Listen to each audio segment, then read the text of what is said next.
Hi, guys. Welcome to the late show. Welcome to the after show live from Los Angeles.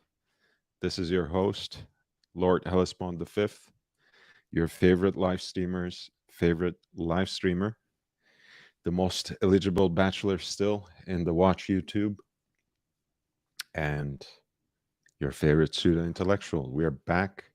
We're back. What a wonderful day today. It's always a pleasure. It's always a privilege to meet a member of the community, a member of the audience in Racing R, Mr. Breitling Collector. It was a wonderful visit. He is at the end of a visit in California, so I'm so glad that he had some time to share with me. Some he had some time to share with me, and some uh, pleasure to share, break bread together, eat some lunch, spend some time in the Breitling Boutique, and most importantly, just talk watches for a couple of hours. It was pretty cool, and I wanted to share with you one of the pictures that he took of me wearing his cosmonaut, which is from the earlier era of Breitling when it was owned by the Schneiders. So there we go. Let me pull it up. Mr. Breitling Collector. And there it is. That's his cosmonaut with the 24-hour dial from the Schneider era of Breitling. So the previous ownership. After the Breitlings, of course, the Schneiders owned the company, and now it is owned, I think, by an investment group. I want to say CVC, and the CEO, of course, is someone they brought on from Richemont, from IWC previously, Georges Kern. And they have been actually for a while now under the kick of heritage inspiration, reviving their own legacy that is largely, of course, connected to aviation, but also racing as well. We have talked quite a bit about this on this channel.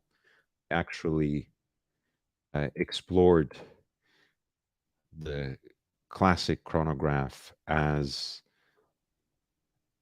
a potential option for a dress watch, especially through the style of the legendary Lotus driver Jim Clark. And I want to share with you that video in the chat.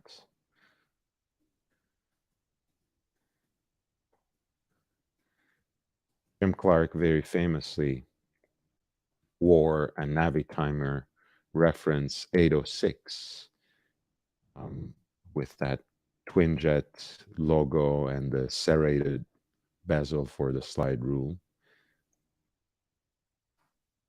And he wore it while racing. He wore it, excuse me, guys.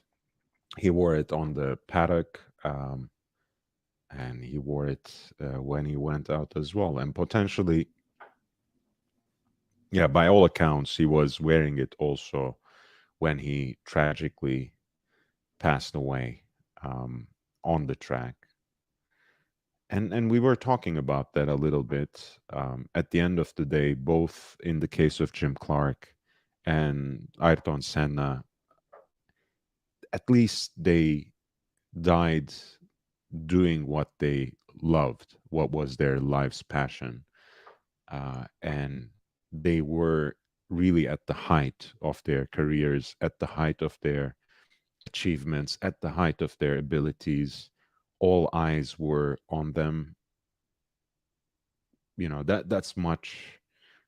that's really an honorable way to go. That's not the worst way to go.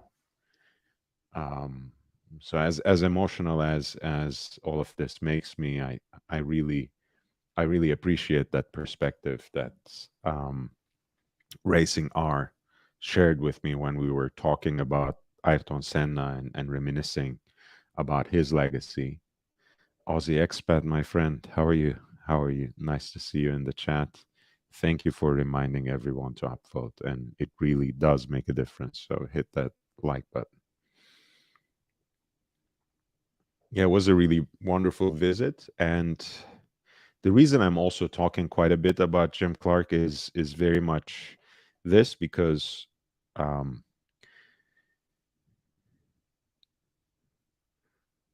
Chrono was Racing R was looking at the he was looking at Avi um, or AVI, basically one of the legacy re-editions that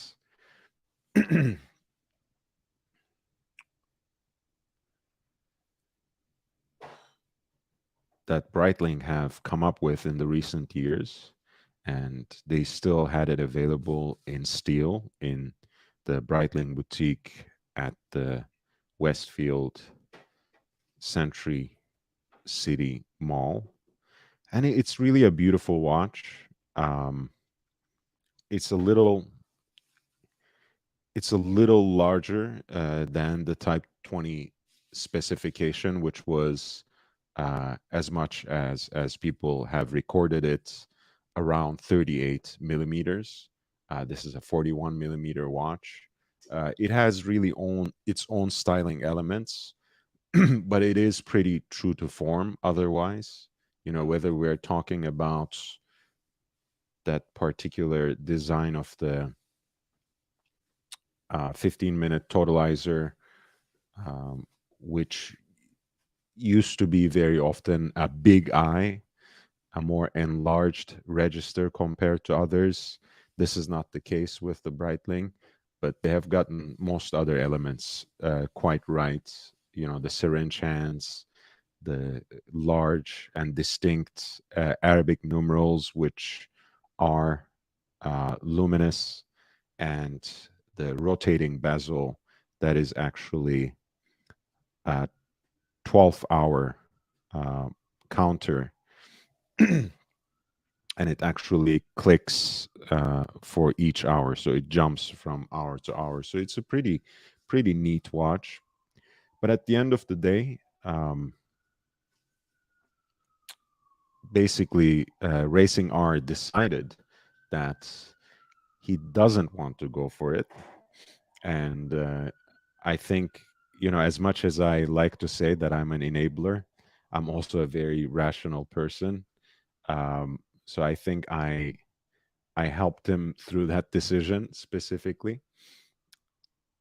And we were talking about the reference 806, right? Not just the reedition or reissue, but really the reference 806 as Jim Clark, as Graham Hill, as the Team Lotus drivers have worn it, with that Venus movement, right? The Venus 178 movement, with the twin jet logo. They, there's just there's a world out there of those watches that I think really deserve a consideration. There's some beautiful examples. Some have not necessarily aged well. As you guys know, um, chronographs, of course, have a little more entry point. In terms of waterproofness, a chronograph is not necessarily the ideal watch. A Navi timer, even less so, right? Because of the particular technology of the slide rule bezel. in its original iteration, in its authentic build, this is not a very waterproof watch. It is water resistant up to 3 bars, uh, but that only means that there's so much that can go wrong. So the challenge, of course, when you're looking for a vintage Navi timer, when you're looking for something from 1960s, for example, with the reference 806, like this one, um, the challenge is to find something that's clean, that's away from corrosion, and that has, on top of it all, has aged in an endearing way, taking on a kind of patina that's not necessarily this sort of grayish green. I can live with this. Everything else being pretty perfect, um, but it'll be a long journey. And I made the promise today to Racing R that I'm going to be on that journey with him. We have a good timeline. You know, we have basically a whole year to look for the perfect example. So we'll take our time. And chances are, I love these watches so much. If I actually take a whole year looking for good examples for Racing R, I might actually end up getting one for myself as well. So that's going to be interesting, and I will try not to. But this is really a gorgeous piece with lots of authentic appeal and vintage charm. Um, and as much as I appreciate the way that Breitling already in the Schneider era turned towards its heritage with the super ocean heritage, um, and more recently with this Avi reedition, the Navi timer reeditions. I think they're on a great path, and you know there are going to be some missteps along that path. I'm absolutely not fond of the new super oceans. Aussie expat says, I saw the super soft super ocean yesterday at the AD. It was a little less interesting in real life. Perfect summer watch though. Yeah, the perfect summer watch that didn't make it to the end of the summer. Um, it's I Aussie, I've this was my second time seeing them. This was my second time looking at the new Super Ocean. I think they look even worse in real life. I think it's just, you know, very colorful in a way, just trying a little too hard, a little too contrived, the entire design. JB, man, so nice to see you, man. Thank you for being here. And Mr. P, welcome back. So yeah, basically, um, Mr. Breitling Collector, Racing R decided to hold off on buying the Avi re-edition, Avi 765 1953 re-edition, and decided to chase in the mid to long term a nice reference 806 Navi timer from the 60s, exactly like the ones that Jim Clark and Graham Hill have worn it.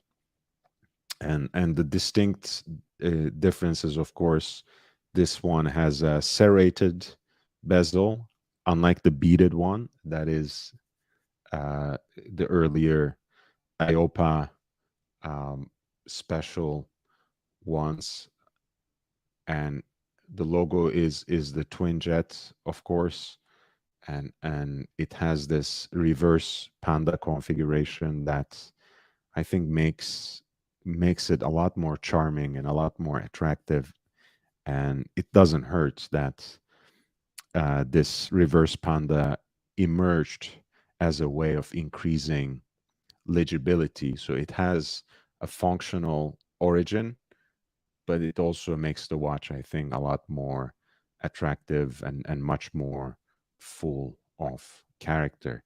Dirk Diggler, thank you for being here. Lovely to see you. So what do you think, guys? Should he go for one of these, and should I join him possibly in getting one myself too? Because these are, at least in my book, really iconic pieces. Of course, the history of Breitling in the 60s is very much connected to space exploration. You all know by now the Scott Carpenter story, the Navi timer with the 24-hour dial. That is the first Swiss wristwatch to be worn in space. Um, of course, you know the story about the origin of the Navi timer, which was a watch commissioned by Aircraft Owners and Pilots Association for their members specifically, and only later emerged in serial production. Only later was available commercially. But when it comes to these particular watches, the 806s, they were actually at the time very attractive for a great range of professionals, right? Remember again that the Navi timer grew out of the Chronomat series, grew out of the idea of the Chronomat, which is literally a contraction of the chronograph for mathematicians, right? So that slide rule rotating bezel was in fact very attractive for a variety of people, mathematicians, engineers, scientists, but also pilots, of course, um, astronauts, and finally also race car drivers. And this was basically Jim Clark's treat to himself, upgrading from his Anycar Sherpograph to a lovely, lovely Navitimer 806, which he wore to the very end. And that particular example, actually, that just jumped at us at 7K was genuinely one of the better that I've seen on the internet. But you see, sometimes you can find something like this too. Very rare that I see it on its original bracelet. Those red accents on the dial, red/orange accents on the dial, give it, I think, a little more visual interest. And the dial just looks like it's in perfect condition. Poof. Reserved. Someone snapped it up already from a private seller in Germany. And baby girl is here. Hey, baby girl. Nice to see you. Thank you for being here. I really do appreciate it. Thank you so much. And the punters know each other. Punters know each other, and I miss my friend. I miss him. But yeah, this is going to be an interesting project, and I've already spoken to a few people. I think it shouldn't be too difficult to source a good, clean example of these, and ultimately, it's not impossible to find. But again, the idea is to find it in a good condition, like this one, for example. Oh, nice. He took the racing. This particular seller took the racing heritage a little too literally, which I actually like. That's what we love to see, and it just looks beautiful. Hey, Bruce G, nice to see you, man. I was just talking a little bit about my meeting with Mr. Breitling Collector, the time that we spent in the Breitling boutique, which was just lovely, which was great. At the end of the day, he decided not to go with uh, the Avi 765 re-edition, and he is going to chase, and I'm gonna help him, one of the Navitimer 806s, and we thought that it would go great with this Schneider era cosmonaut that I'm wearing here, and it wears actually so well. You know how skinny my wrists are, and even though this is a piece that, unlike the recent reissue, is actually executed in 43 millimeters, it just feels great. But so you will have basically something that pays tribute to the 60s and to the heritage of Navitimer in space exploration, as a direct competitor to the Omega Speedmaster.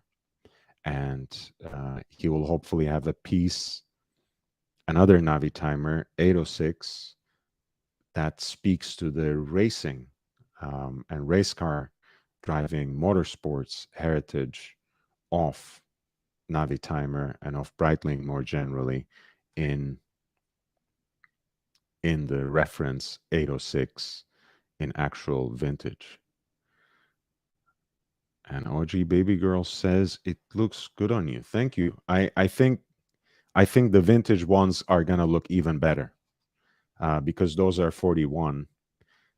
But I've spoken about the Navitimer before. Um, it's one of those watches that has so much character, that is so unmistakable. You might not love it, right? You might even hate it. I I came to love it over the years, and it hasn't been an easy journey, I have to say, because when I was growing up, especially when I was in college in New York City, I certainly didn't have much love for Breitling in general, and um,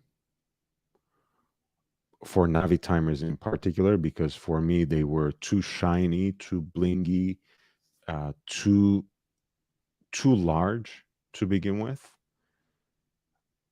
But the more I learn about the history, the more I study it, and the more I get to also hear about it from people like Racing R, who are very enthusiastic about it and who have a connection with the brand that's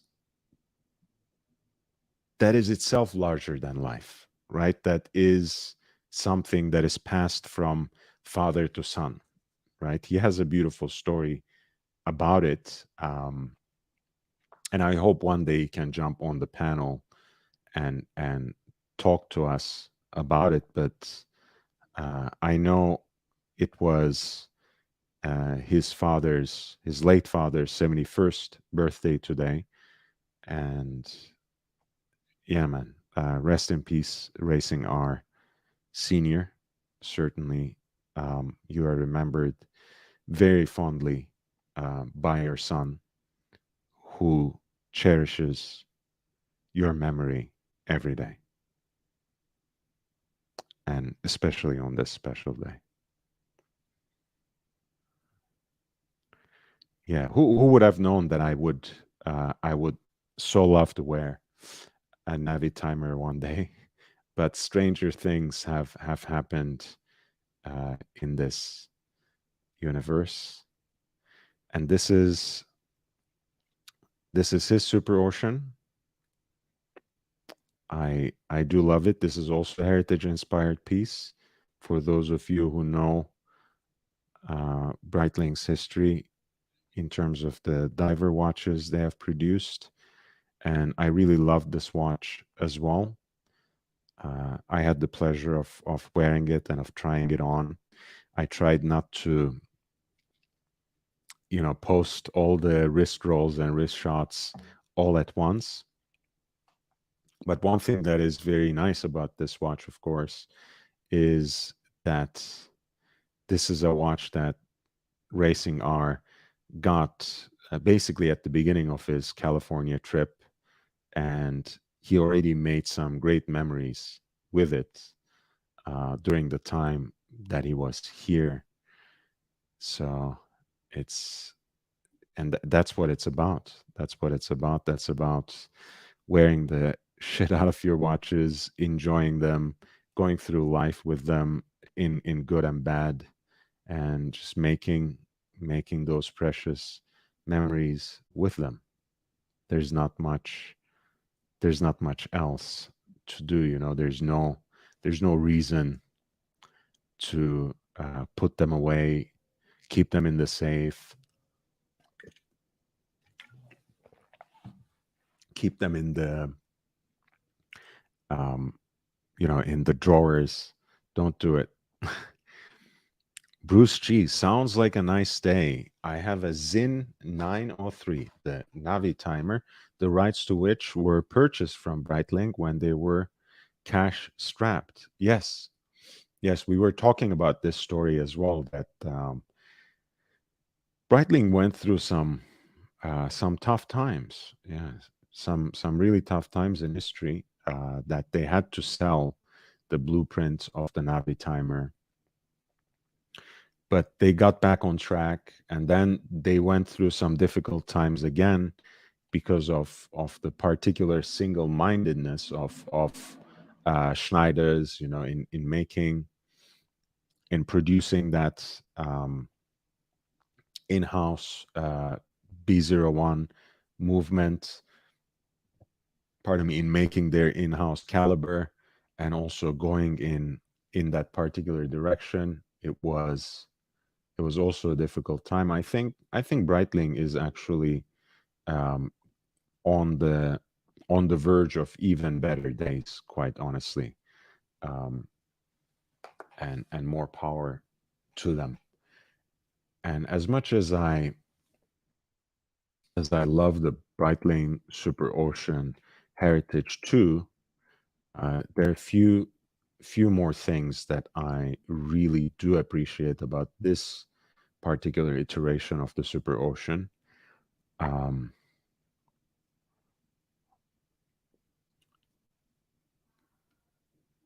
and that's the way that the mesh bracelet sits so flush with the case, and the case itself is quite slim.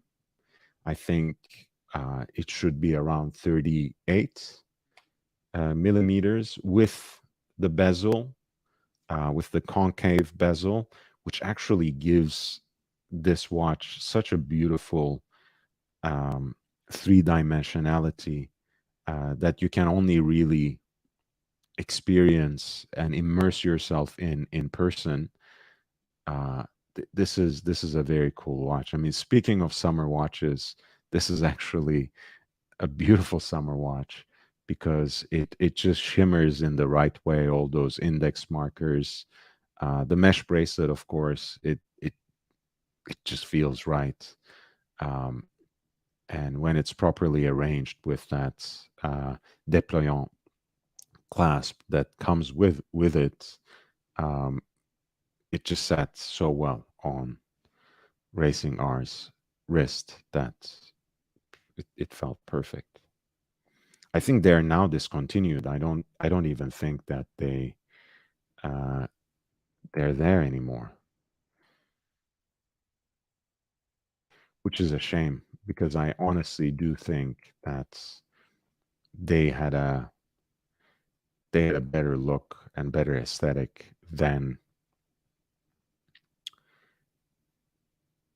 the previous generation of sorry, that the most recent super oceans.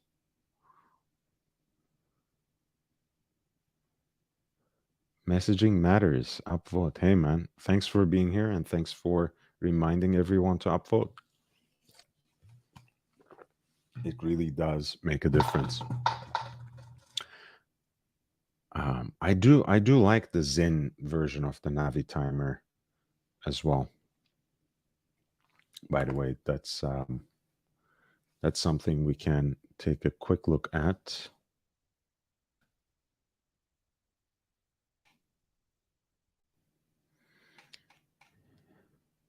And I mean, imagine how disastrous it could have been. I'm glad they at least held the rights themselves to still make Navi timers.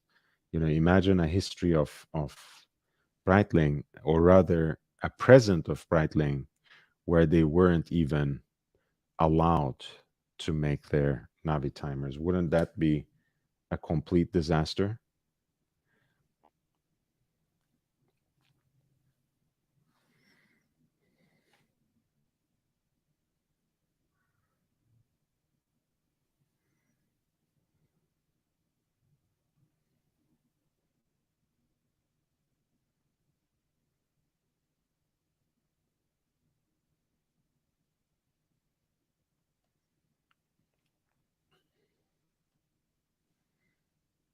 Mm. I think theirs is built a little different. Bruce G, can you explain to me um, how the Zin Navi timer works? I'm assuming you manipulate the interior bezel actually with this extra crown at 10 o'clock, which actually is an interesting engineering feat, I have to say, because we were just talking about how you're stuck with the 3-bar water resistance when it comes to the Navi timer historically and in the present. But the Zin Navi timer, which is the 903, actually has 10 bars of water resistance, and I'm assuming that's because of the way they negotiated that particular look, what that particular way of manipulating the slide rule, which is connected to a crown rather than the bezel pure and simple.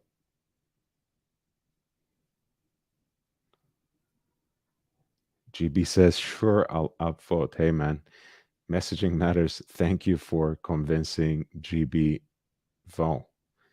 I like to watch. Good afternoon from Middle Earth. Well, good afternoon from this Earth. Aussie expat. Hey, let me know if the audio is just trash, but hopefully it's not too bad. Oh, it's not too bad at all. Are you enjoying one of your last nights in Las Vegas? Yeah, just at the playground. One last evening. There aren't going to be too many evenings during summer that you can actually come out here. So yeah. Is it did Junior trick you to follow the ice cream truck? Is that what happened tonight? No ice cream truck today. There aren't that many kids out.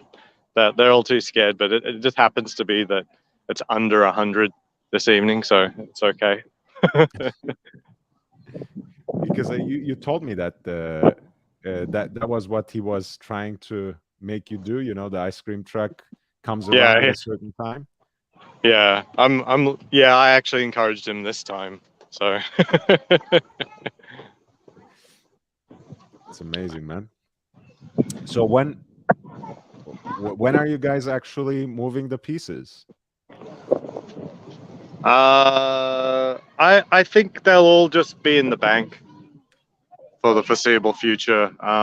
Until we're settled in Austin, I'm not going to put them at risk. You know, when you do a move, Mhm.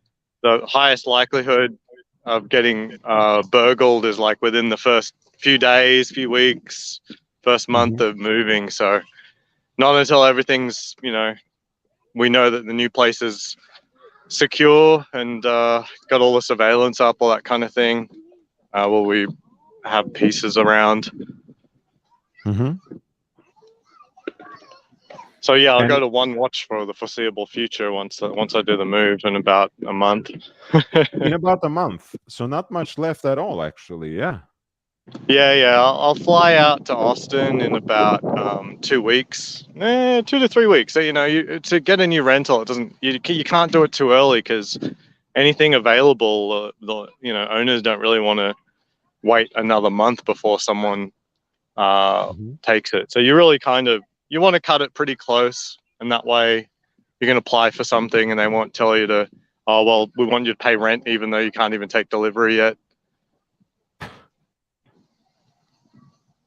Man. Yeah, I mean, I have to move, but I think I'll leave it to the end of the year, so I see if I even want to stay in Los Angeles myself. So I might be facing a similar situation to you, Oz. Yeah, I mean, as long as all of your stuff fits in a 16-foot, Penske truck, moving around the country really isn't that hard. It's really quite.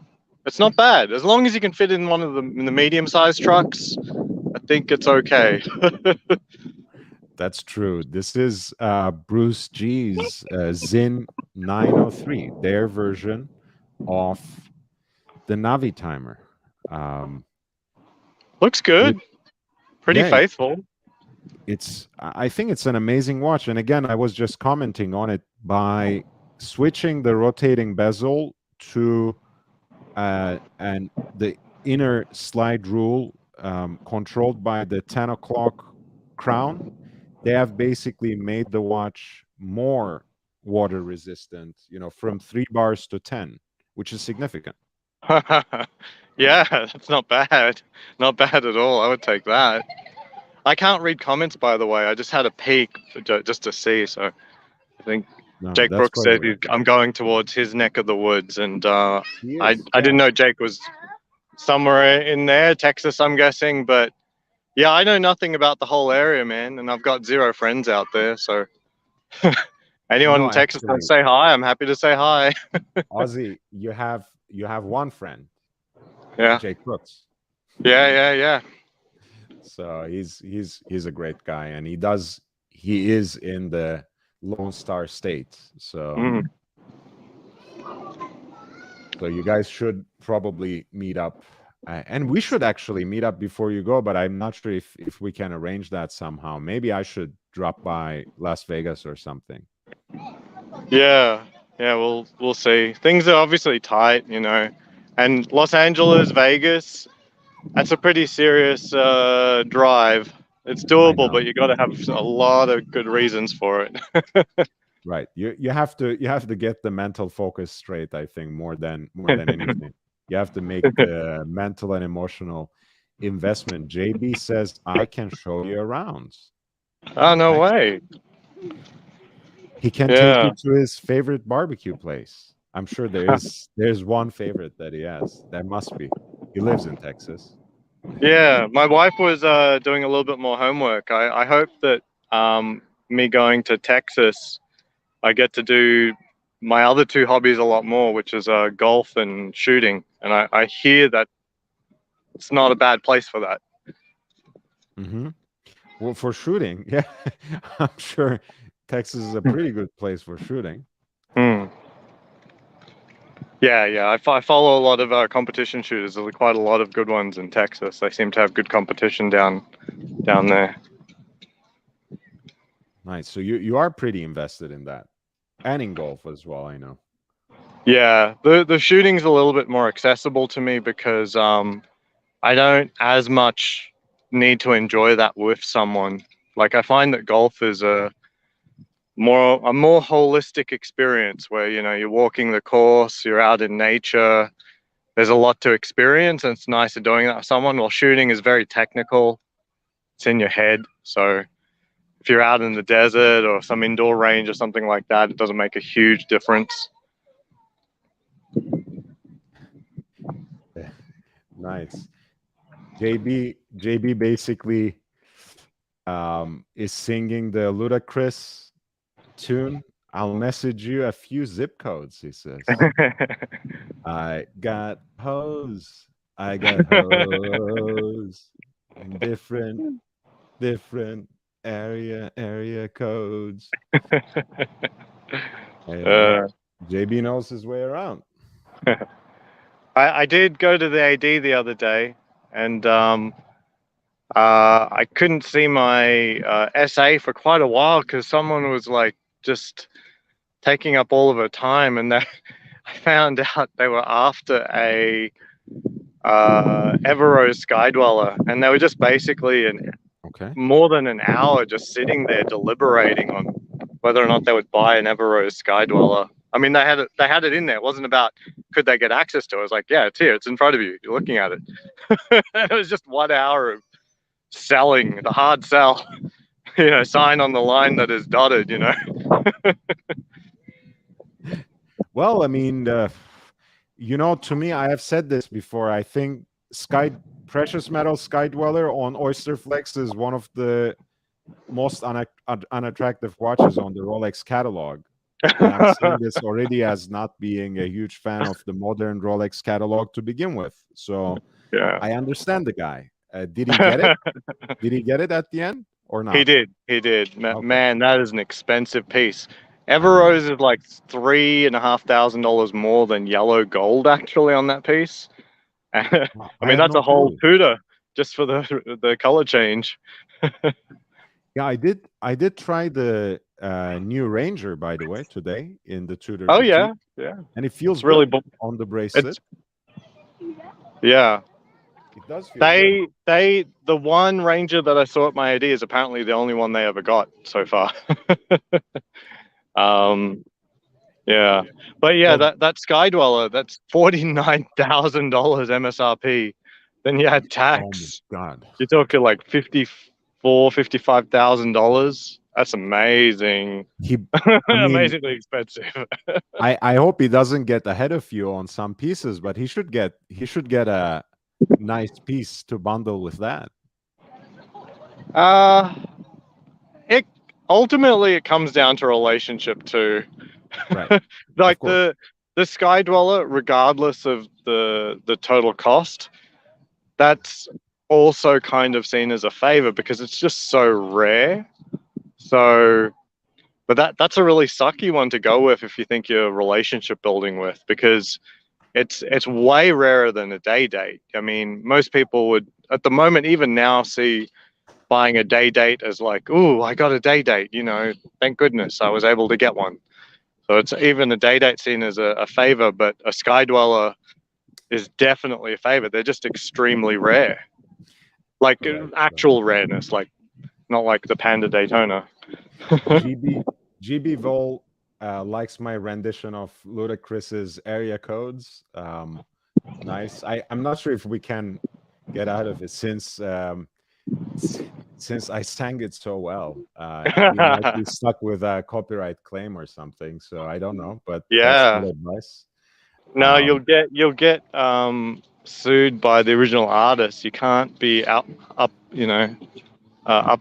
showing them. Wait, what's the word? What's the term for that? one upping them maybe. Yeah, But one upping them. Yeah, yeah. yeah. If Ludacris is suing me, it's probably for having destroyed his song, and not in a good way. JB says, good news is that there are 2 ADs in Yeah, yeah. We'll see. I don't hold much hope unless you tell me it's worth hope. but we'll see. And I'm in a tough position. The only watches I want are just so hard that I'm pretty realistic that trying to build up a relationship where first Rolex purchase is going to be, say, either a Pepsi or a Black Daytona. Yeah, and Well, I'm realistic though. I do have some soft watches. Like I could buy a Santos or one of the new Tudors. I'd be happy, but how about this, Ozzy? I know you backed off on it, but let's say you had this conversation with the AD, and they told you that, hey, I know you like Daytonas. We had this one on Oyster Flex come in. Would you like that? Would you look into it? Would you still think about it? Or did you sideline that completely? Yeah, I think it's a big no. Precious metal Rolex, I think. Hey, no offense to my new friend Jake. I just think like it's really dangerous, quite frankly.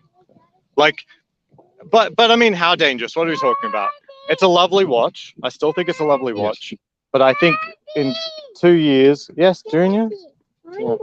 Okay, we're going home. Okay, in 2 years or 1 year, you could buy that gold Daytona, and then they say thank you for buying that gold one.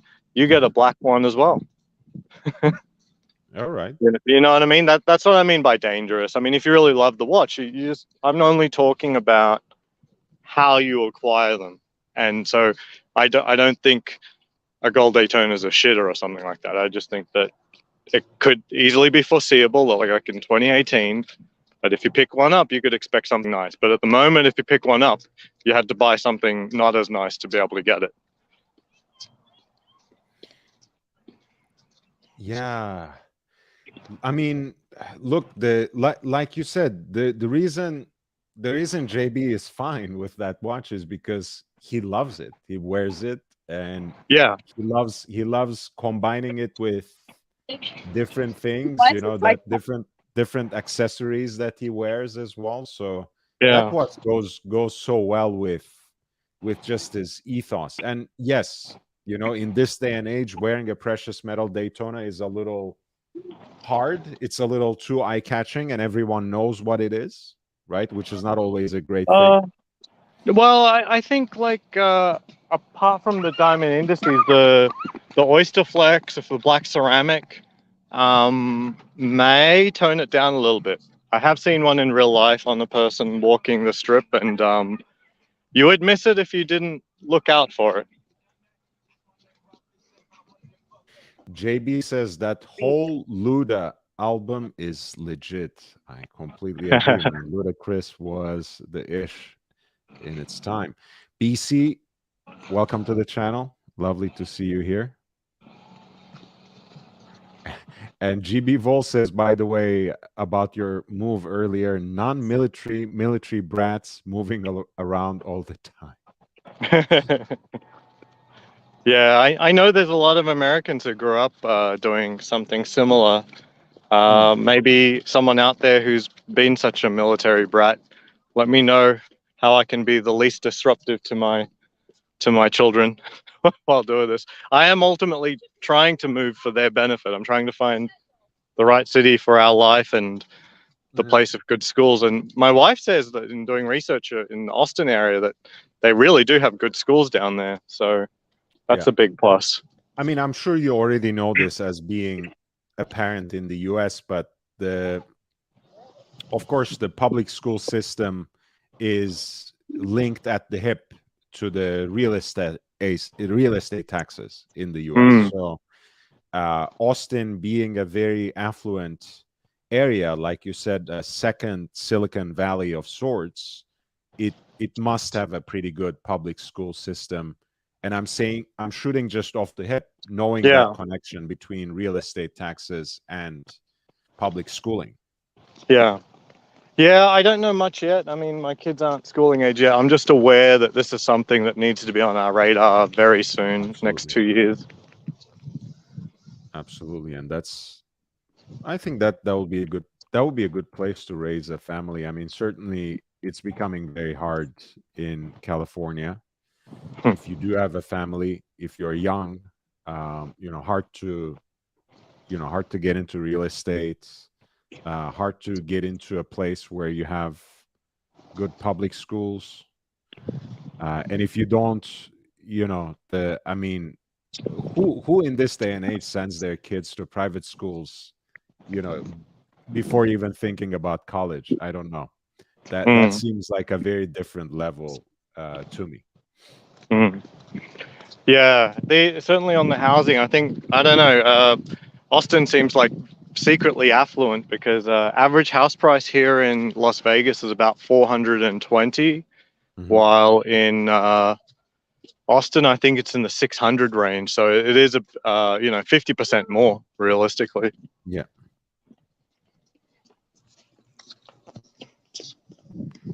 yeah, and I mean, it's a great state, Texas. So I mean, I would very much love to move somewhere, maybe more either to the middle of the country, or like up in the northeast, in Vermont or something, somewhere in the woods. I Oh think wow. that would go well with my lone wolf ethos. BC says you need out of Cali, LHV, and I think so. Yeah, I desperately do.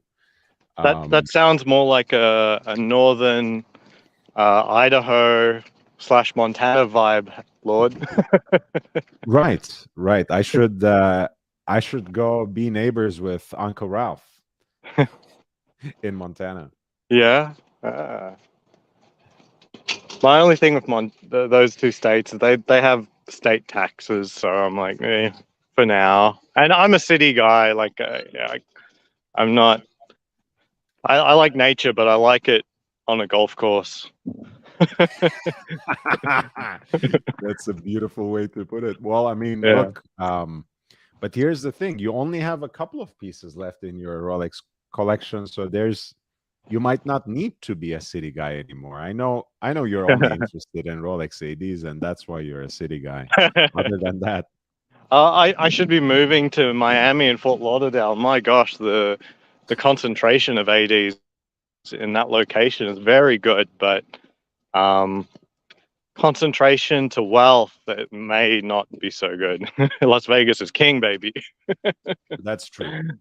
That's true. You would have a lot of competition in Miami, Yeah. certainly for allocation of Rolex watches. That's for sure. And BC says there's something to be said about the lone wolf. Pardon me, in the woods. I love it. That would be cool. That would be really cool. You get your your more vintage Rolex pieces, and then a log cabin. Yeah, and I can be. People have been saying I'm kind of like oh my god, why am I forgetting his name?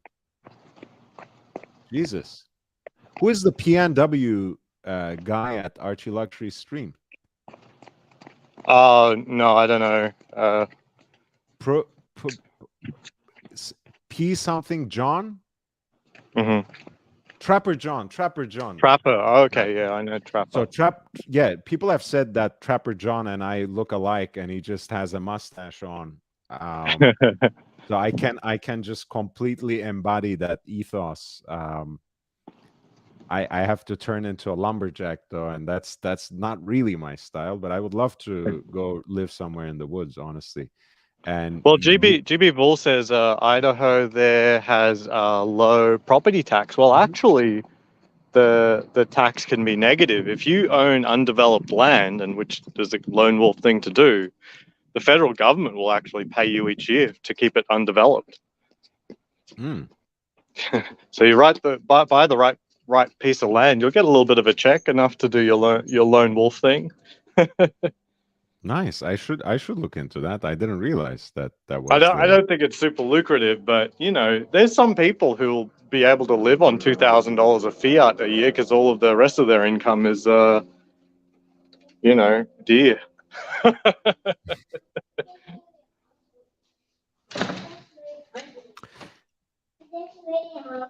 All right, I'm gonna switch to a real computer. I'll be back all on the right. stream. Take your time. Messaging Matters reminds us that Ted Kaczynski, and that's the Unabomber, right? Unabomber liked it too. And OG Baby Girl is laughing at that suggestion. Hey, man, they have called me a lunatic before, and you see, I just brushed it off my shoulder because maybe I like that. Maybe I like that. Maybe I am like that. Yeah, come over and we can do some math.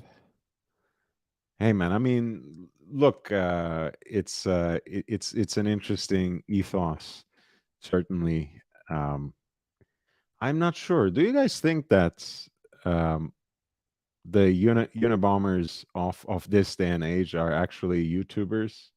And not really. They're not really anonymous anymore. They don't need to hide behind the shadows.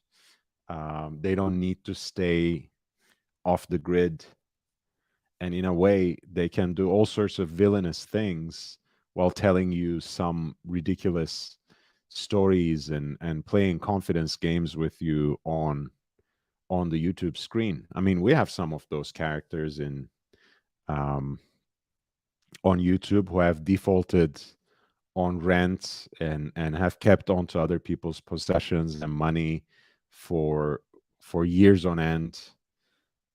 It's a fascinating little world here on YouTube. Junior Johnson, hey man, thank you for stopping by. Every day like clockwork. I really do appreciate your support and trust me on this. In August, um, I'll come up with a way of doing an early show so I can actually um, get some of the people who are in Middle America on the East Coast. I need um, I need to be able to reach you a little more often. So I'm looking forward to doing that soon. And it's the day is coming. We are growing.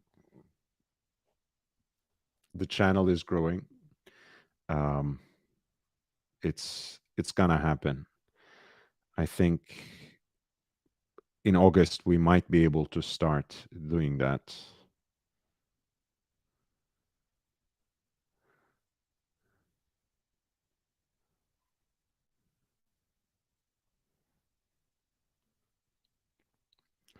OG baby girl says plenty of people need to hide. Yeah, I don't deny that, baby girl. I was just talking about how there are people on YouTube that um yeah, that just do all sorts of shady business um right in front of you without needing to hide. I didn't mean to say something universal. Of course, a lot of people still need that anonymity, still need a little bit of privacy. I'm one of those advocates myself. I'll tell you a bunch of things about my private life, but there are certain details that I like to keep genuinely private, so I don't expose my family, so I don't expose my associates, so I protect my people. That's to me very important. So we still need to keep certain things private. We don't owe anyone to show everything, especially on the internet. And they do seem to connect via social media nowadays. And BC says if Mike the Snake sends you a watch box, don't open it. Oh my God, what's going on? Is there something wrong? I didn't realize that Mike the Snake has it in for me. I thought we were friends. I love Mike the Snake. I don't know. Baby girl says, tell us. Tell you what? I don't know. You have to ask specific questions for me not to answer. Um,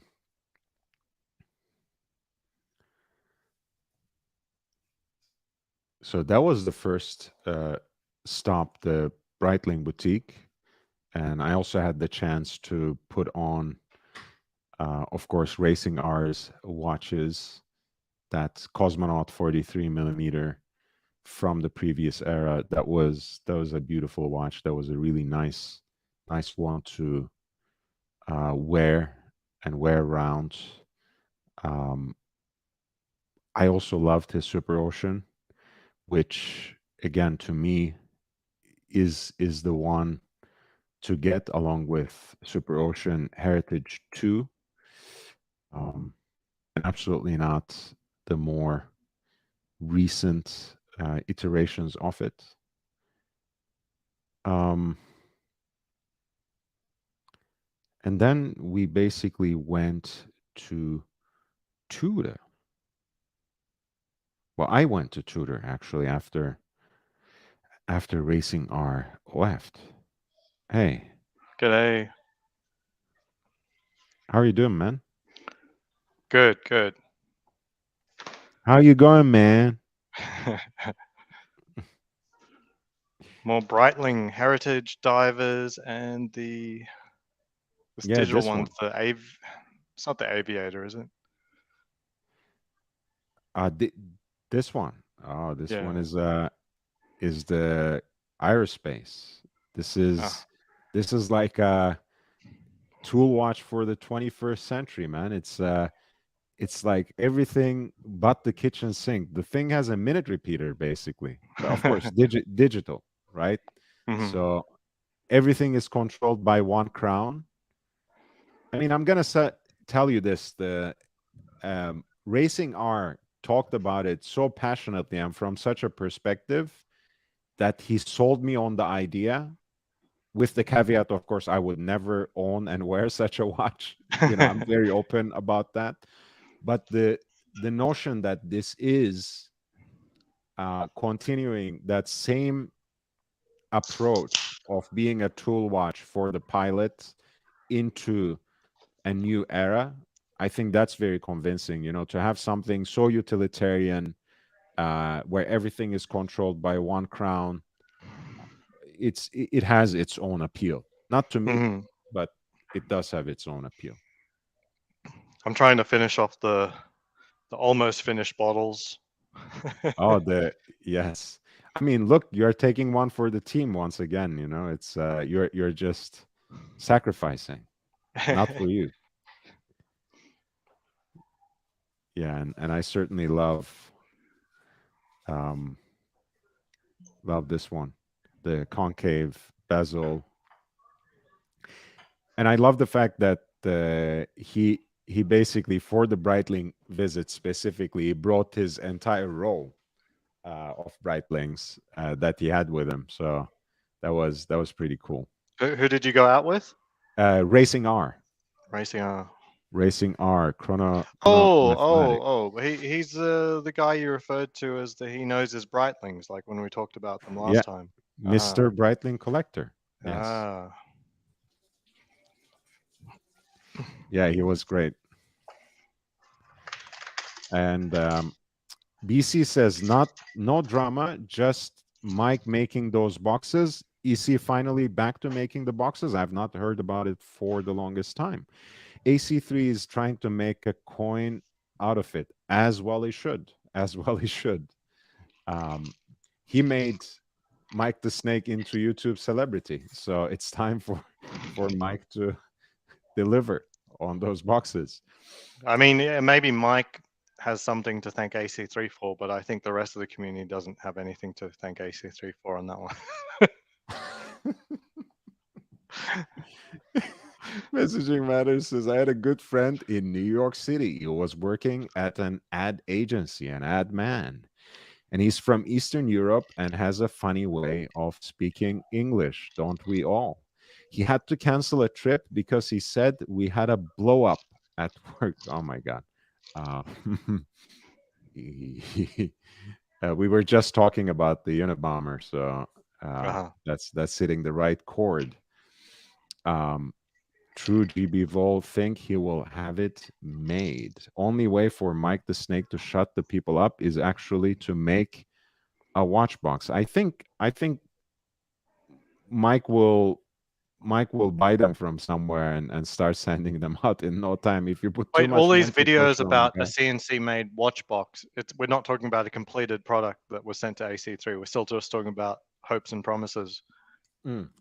Oh my God. That's not worth a video. Everything is worth a video. That's a reality Oh, show, man. That's a reality show.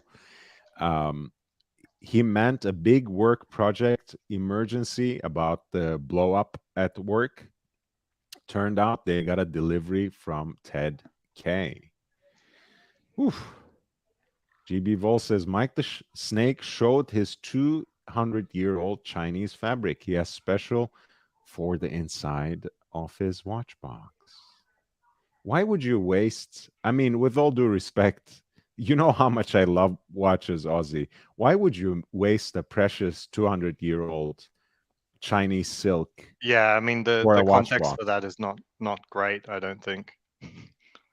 No, I mean, I'm asking an on. I'm not trying to make light No, of it. no, I'm no. I not trying agree. to I make agree fun with of you. it. I'm just saying, like it also lacks a good connection. You know, as in like if it was like some sort of Swiss fabric or something like you do get what I mean? Like throwing in expensive Chinese fabric while luxurious, it doesn't seem awfully warranted. Mm. I think they were. Someone was making watch boxes out of Swiss military issued ammunition boxes or something. I Right. thought that was hella cool. Yeah, Do you yeah, remember something like that? that. No, I don't, not familiar, but maybe Mike should go to a few Goodwills in California and see if he can find some old UGG boots, some disused UGG boots, so from UGG Australia, and then use the lining of those boots for the, the lining of the box. Get that Australian theme going in the box. Hell. Oh man. I think I found it. Let me see. I certainly know that he used to make um make watch straps as well out of it. I want to Hmm. see if he has these in stock.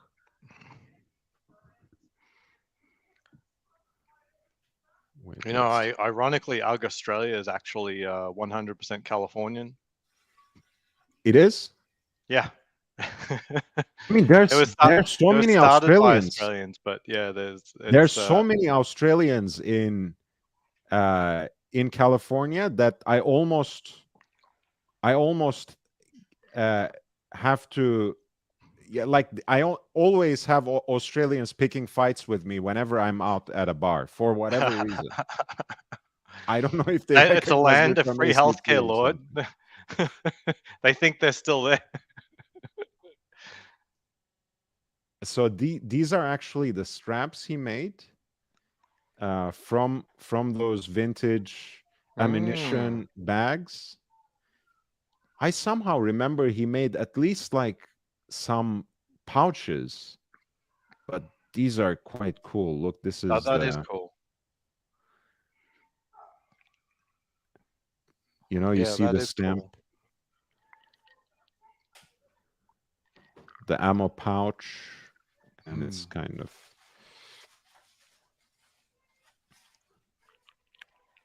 yeah, something like that. You find something that is connected to the heritage of Right. horology, something that is connected to at least Switzerland. Take a fucking chocolate box for God's Yeah, sake. the Swiss lining of a chocolate box, Toblerone box would be fine. Uh, and turn it into a watch box. But that's Yeah, yeah. But because that's I a mean, waste of I'm the not Chinese to make crap. fun of the It, intention. I yeah. mean, it obviously does have extrinsic value being 200 years old or whatever in provenance, whatever. But it's just the wrong extrinsic value, right? It's so you're better off just getting something that's just high quality that only has intrinsic value, something modern. If you're going to attach extrinsic value, it needs to have some relevance, like as you point out, these examples of straps made out of the leather of Swiss Army ammo pouches. That's the box making video was too funny. 200-year-old Chinese fabric. You mean his used tissue paper? Come on, guys. Come on. Whatever it was, he showed it. Curly Q, man. Mike the Snake can't clean his own room, let alone a watch box. No comment. We all had, look, we all had bad days and rough patches. I think being on a live stream absolutely doesn't help with that. Let's put it like that. I think it's much better when you put your life in order. If you need a certain break, that's the thing. Ozzy, actually, I have a good analogy to this, because you were telling me earlier that you are the kind of person, if you're putting any time into something, you go all in, right? You feel this sort of responsibility or simply commitment that you have to be the best in it, or at least your best in it. You have to reach that level. And I feel Mike has that tendency too, in the sense that, he is on live streams, so he has to be on. He has to be on as much as he can in every single stream, and he's committed to it. I think sometimes it would be nice to dial back and kind of, take a breather. Well, I mean, it's ironic because Mike's really best taken in small doses, so we could also use the break. I like him, but not whole streams, please. Paul, thank you so much. Sleep well, my friend. Rest well. Thank you for reminding everyone to upvote. These straps, by the way, it's I don't know where he's based, but he calls himself Dangerous 9, makes custom straps for just about any watch.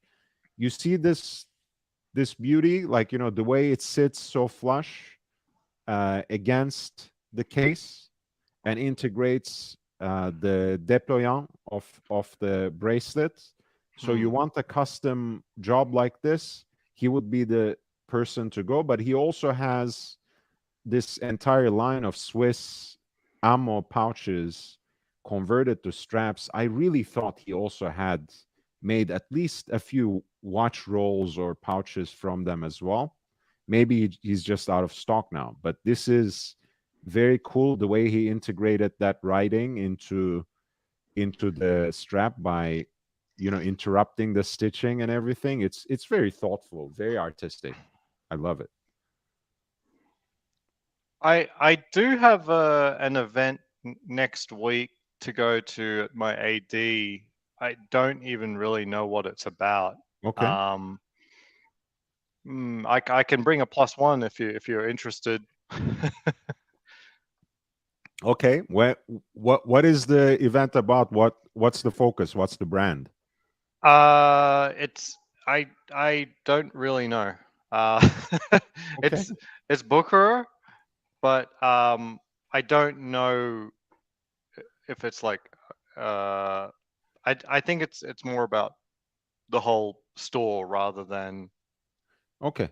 I mean, than just Booker watches. About I don't know. My AD, she just wants me there because she doesn't hate me, and would rather hang around me than not, basically. yeah, and I mean, they also have, Bücherer has their own watches, but also have these special editions of Bücherer blue with every single brand that they carry. So we might see some cool things. I mean, you will certainly see some cool things. I actually took a video of the Booker blue bronze Tudor. Okay. The Black Bay bronze, not the Black Bay 58 bronze, the older one. The large one. That's 43. a big watch. It is. For me, that's impossibly big, because it's also the kind of 43 that's like that sits big on the wrist too. I tried that, and it looks so large that I was I already get so much flack with, like, oh, those watches are too big on your wrist for the wrist rolls. So when they're genuinely big for me, I don't even bother Yeah. to post them. Check out how spoiled my kids. So GB Wall's saying nice home theater. Yeah. Yeah. That's 180 inches corner to corner, or like 12 feet or something. And it's Oh, just my kid. He's able to watch like Hot Wheels on it. Could you imagine if you were a kid and you had this? This is unreal. No one it is. deserves this. Don't say that. Junior does. Junior does. That's a good kid. That's a you did well there. You did really well there. So Yeah. that I that highly that recommend that little anyone in the man audience that deserves. doesn't have an actual, projector, super duper size. And I don't mean 100-inch projector. 100-inch doesn't cut it. 100-inch would be like a quarter of the size of that. So um, the thing about a lot of things that you buy is you get used to them. You take it for granted eventually. I've had a home theater for the better part of like 7 years now. It never gets old. It actually never gets old. Whenever I put on a really awesome movie, even an older one, like something from the 70s or a Western, it is it is awesome every single time. It never gets old. Highly recommend investing in a proper theater. That's very cool. OG Baby Girl says, I love ammo anything, especially the boxes for ammo. And I posted the link, guys. Again, check it out. I've actually never even used this product, so I can't vouch for it in that way. But when I look at his designs, I see a certain aesthetic. I see a certain rugged beauty in everything that the guy makes, and he takes custom commissions too, in addition to whatever he has in stock.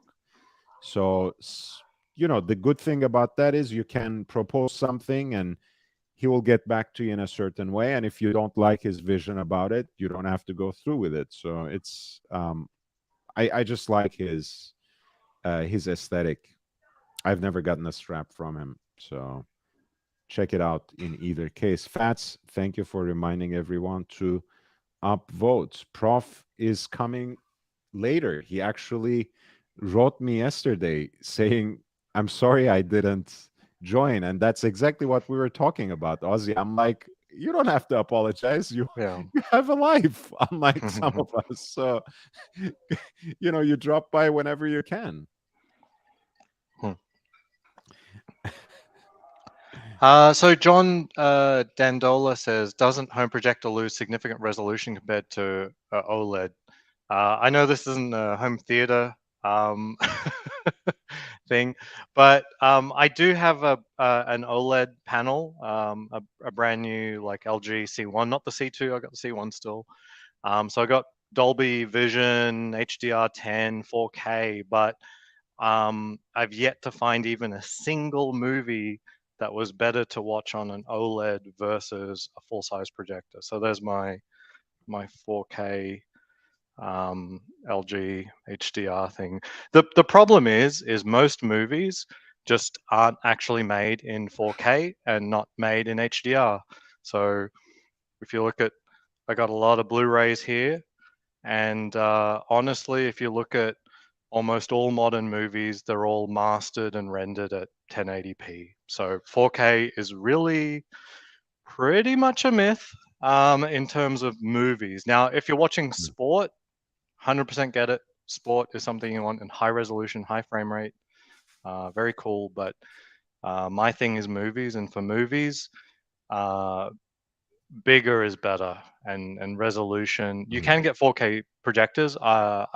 I had the opportunity of replacing my current projector, which is only 1080p, um, a few months ago because the bulb blew out, and I said, "Do I pay $1,000 for a new projector, or 1,000 to 2,000 for a new projector, or do I just replace the bulb for about 250?" And I said, "You know what?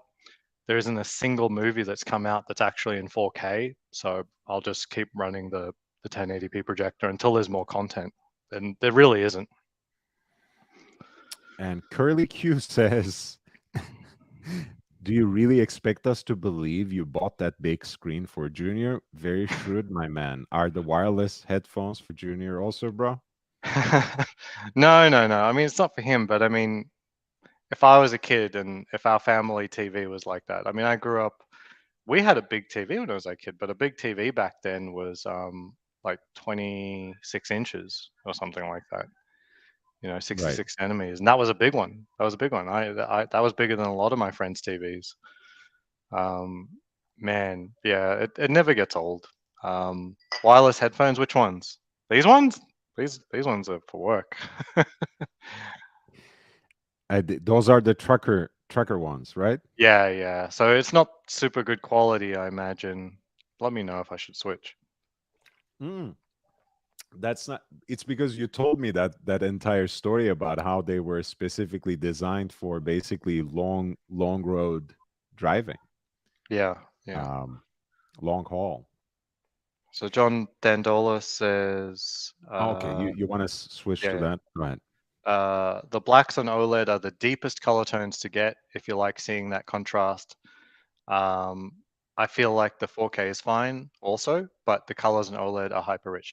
I 100% agree. I think the resolution increase from 1080p to 4K is basically completely illusory. Most movies are simply rendered at 1080, so you never get that resolution. So I'm Mhm. always on the lookout for movies that make really good use of the extended color range of HDR, but it's very hit or miss. I really expected the new Batman movie, as an example, to be a really good example where you've got a lot of dark tones and bright Mm. lights and something like that. But I did a little test screen on my OLED, and it's like, no, it's pretty ordinary. So I decided to grab the 1080p version, watch it on my screen on the projector. It's very few and far between the movies that actually make really good use of HDR. I'm still only mostly impressed by the John Wick sequels. Mm. Those make really good use of HDR, but they're just not very good movies. As much as a gun guy, I like a big Keanu Reeves fan. They weren't very good, I gotta say. Fascinating. So the thing I wanted to say earlier, John Dandola, he says Dangerous Nine straps look to be very thick, padded. I actually, that's why I have been looking into them all this while, John, because again, not to be an elitist, but unless you are going for special commission, and I'm not even sure if that's worth it, when it comes to supple, thin, elegant leather straps, I still haven't found anything better than Hermes. So if they have the size you want in stock, and they have plenty of 20 millimeter, which fits vintage Rolex perfectly, um, I don't see the point of looking further. They're not cheap. They're also not impossibly expensive. They just cost like any other elite French maker when it comes to watch straps, and people buy all sorts of nonsense from Jean Rousseau and Camille Fournet day in day out. So why not Hermes when they have it? So I wanted Dangerous Nine as an example of something more sporty, because when the more padded a leather strap is, the more sporty it is in feel. And particularly when he has those examples where he basically has the integrated look, basically, right? Like these, or like this earlier with actually a crocodile or alligator strap.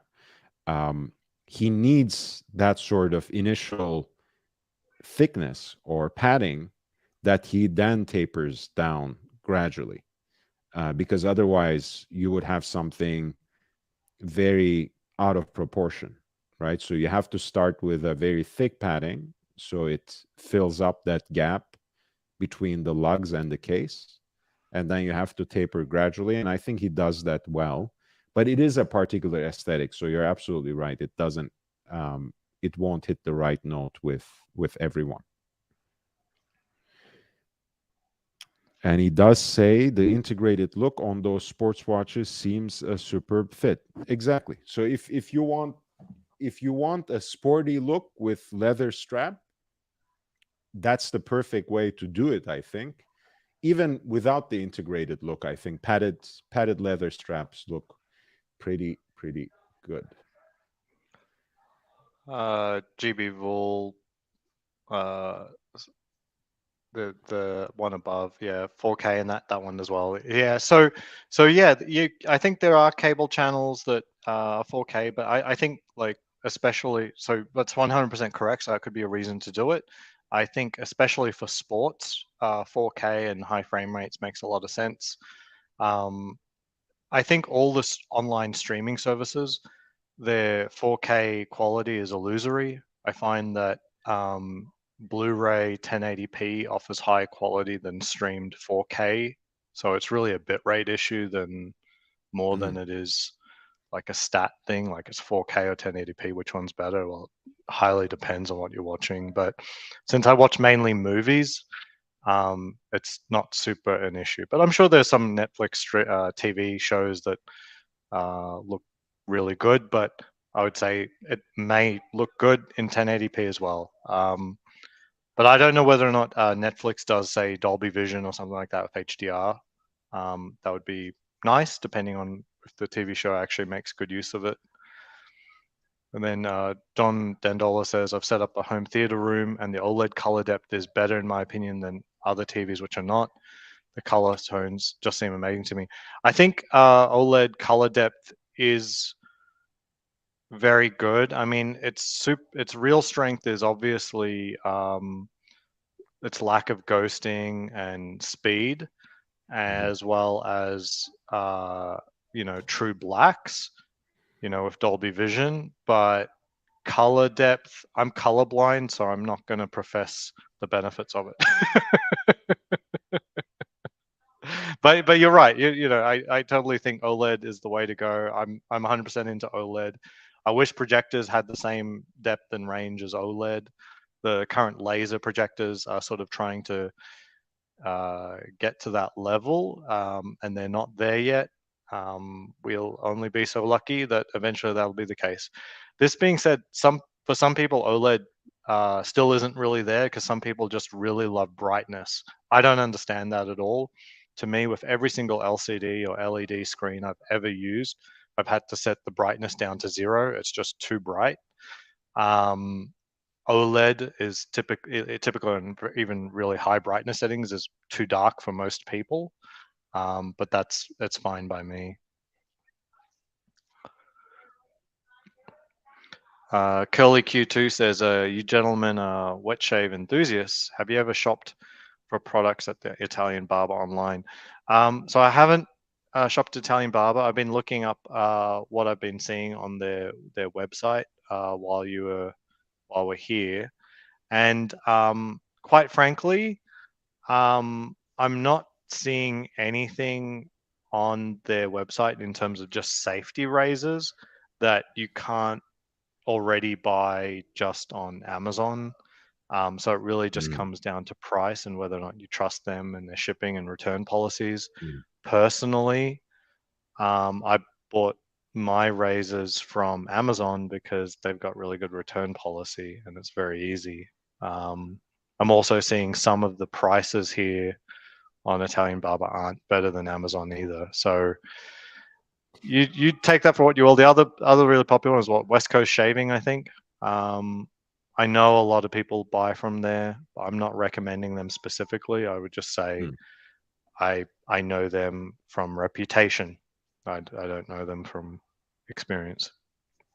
Yeah, same here. The reason I pulled it up also was to my own benefit as well as the benefit of the audience. I've never even heard of them because I either go to L'Occitan for the aftershave balm and the soap, and everything else when it comes to the razor, the disposable razors, everything else I got from Amazon just as well. I've never used a website like this. It Not does that a good those are job of expensive. curating the products, though. I mean, Amazon is mixing, matching with high end stuff and ultra low end stuff. So there's all relatively respectable stuff in here. By the way, Ozzy, you might like this since you are a Tudor fan. So they had set up actually some props in a way to pump up the Ranger in the Tudor boutique. So I took some videos of that. They have like the old ad from that expedition watch. Punished without mercy. Triumph of the That's new cool. self-winding watch. And then they have I'll make a full video of these just for more content, but wanted to share with you since you are Mm. on.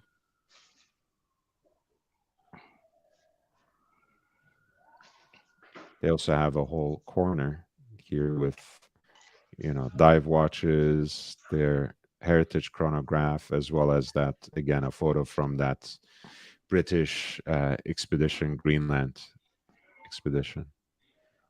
It's I'm glad they have these boutiques now, and in the US too, more are opening.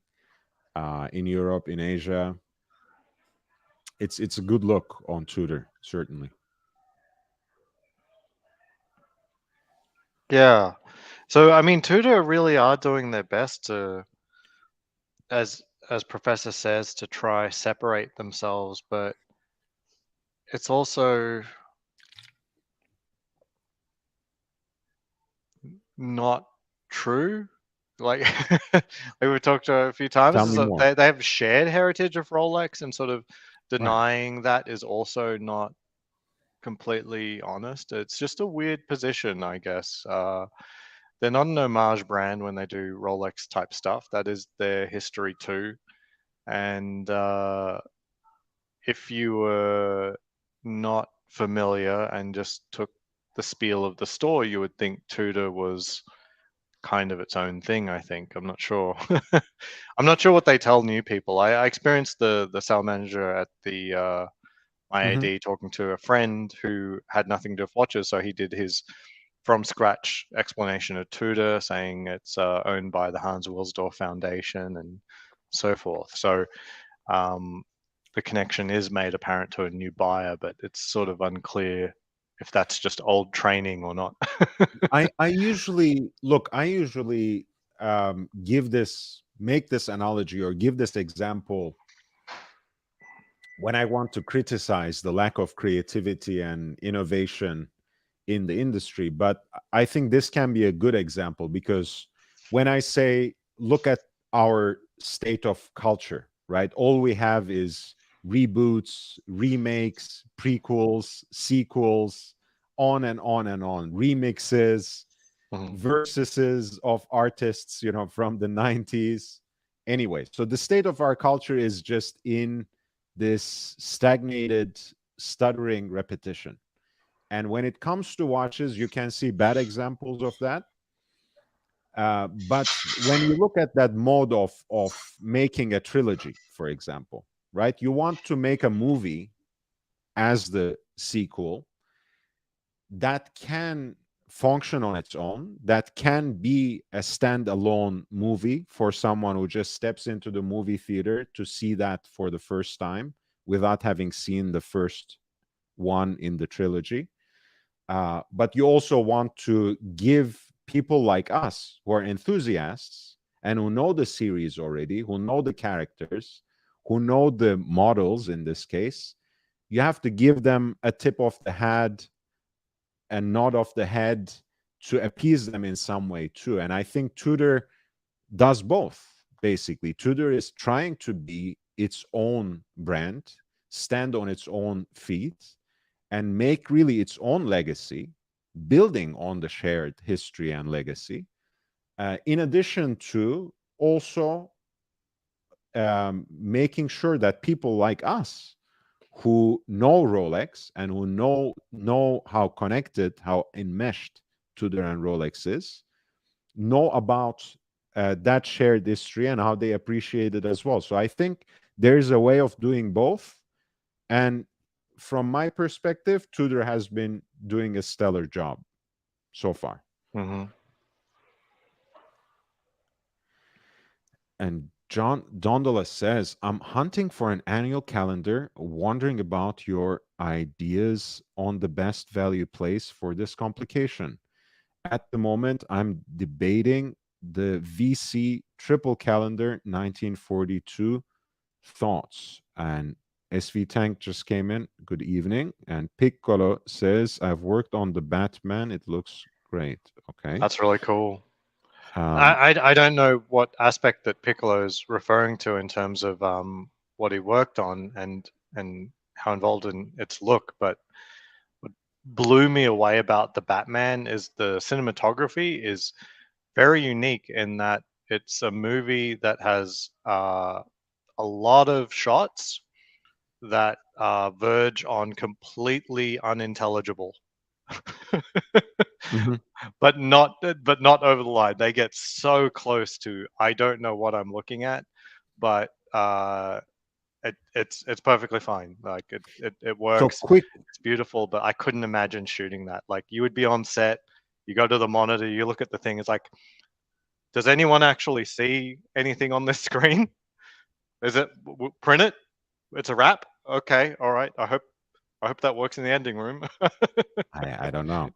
Um, to John's question, I don't mean to be a purist, and I pretty much know, John, you know the difference. But just to clarify again, we're talking about two different complications when we talk about triple date or triple calendar and annual calendar, because annual calendar knows the difference between months that are 31 days and 30 days. So it needs only one adjustment per year, and that's at the end of February.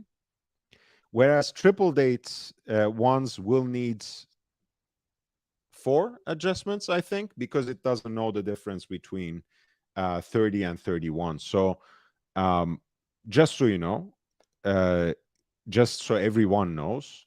But of course, when it comes to utility and aesthetics, if you're not obsessed with that particular execution of the complication, you don't necessarily need an annual calendar.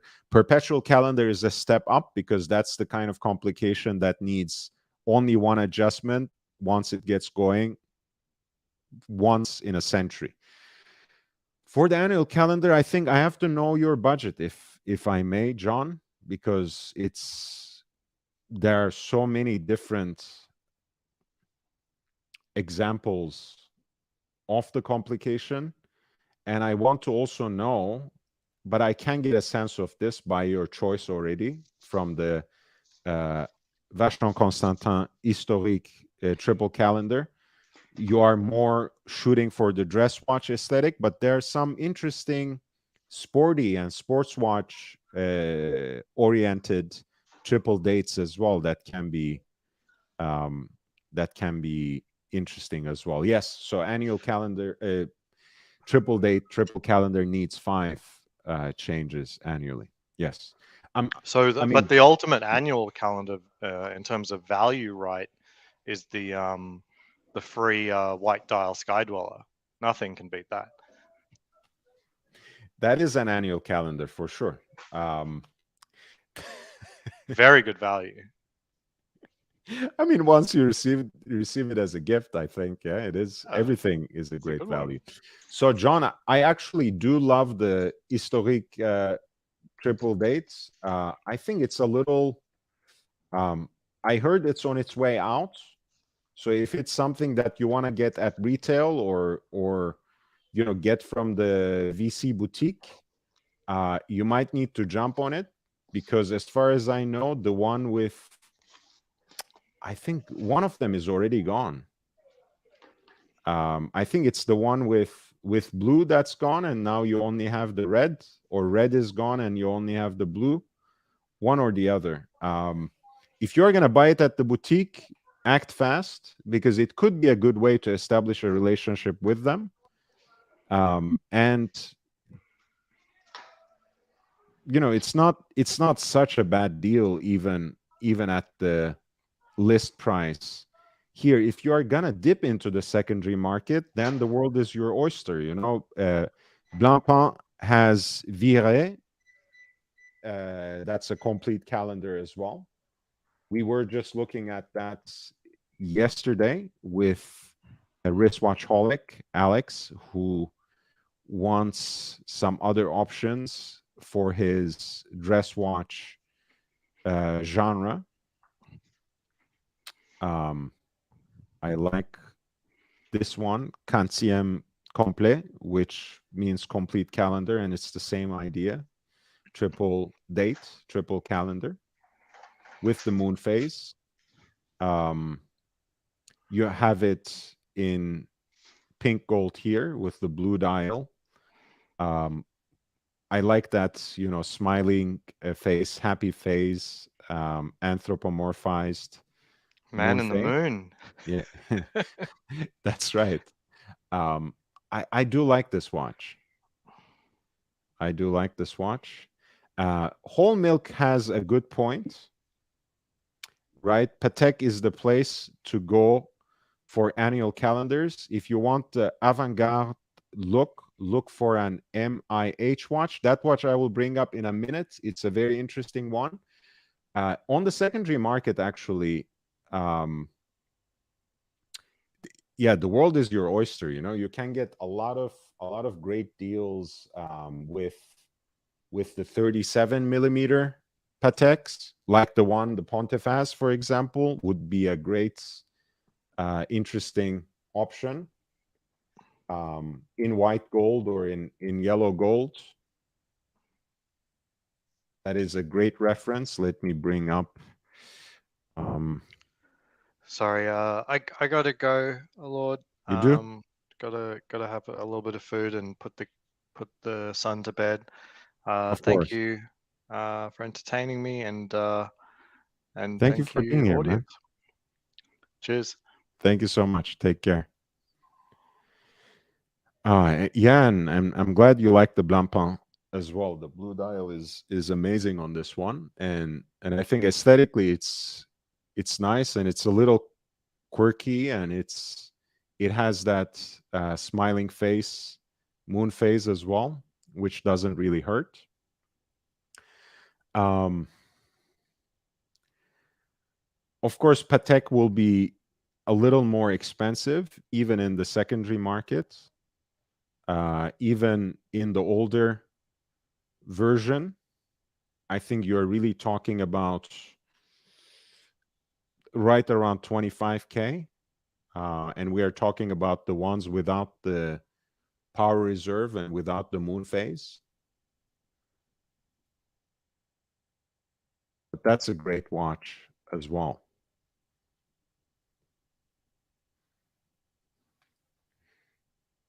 Guys, just give me a minute. I need to take a short break, but I'll be with you right away while John contemplates the Patek 5035 here R in pink gold.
All right, guys. Thank you for being patient. This is the Patek annual calendar from an earlier generation, 5035R. I really like these ones, and it's not only because Archie Luxury has one. It's not only because the Pontiff has one in yellow gold, of course,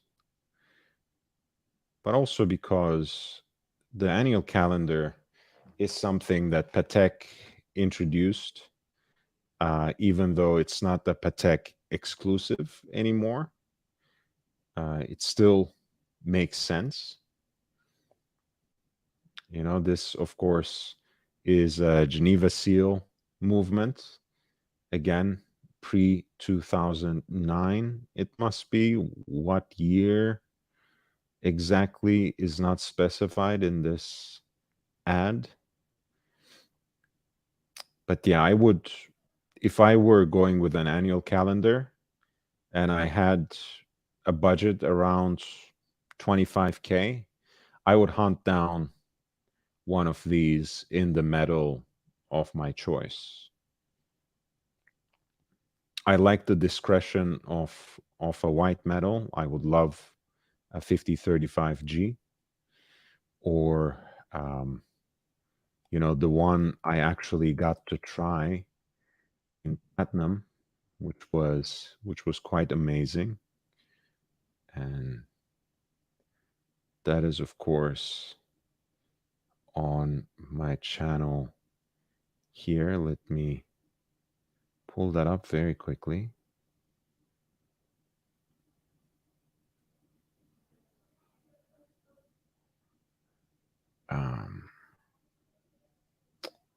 Let me see.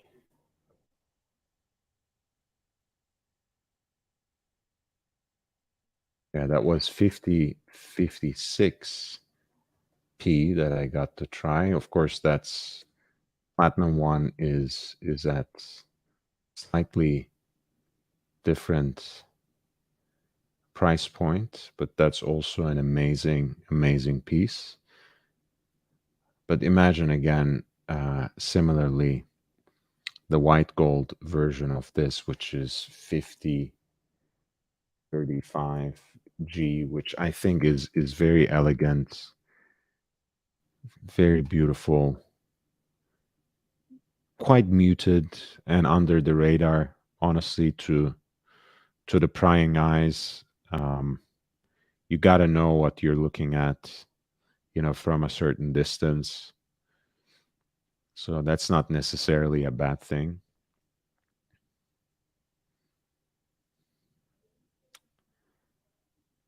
So 5035 is a good deal on the secondary market. Towards the end of the year, I would expect them to drop a little more. Our usual habit, our common sense used to be, hey, summer is a great time to buy dress watches, because again, people get caught up in that trend of getting summer watches, and no one really thinks about dress watches, and it might be a good time to pick them up.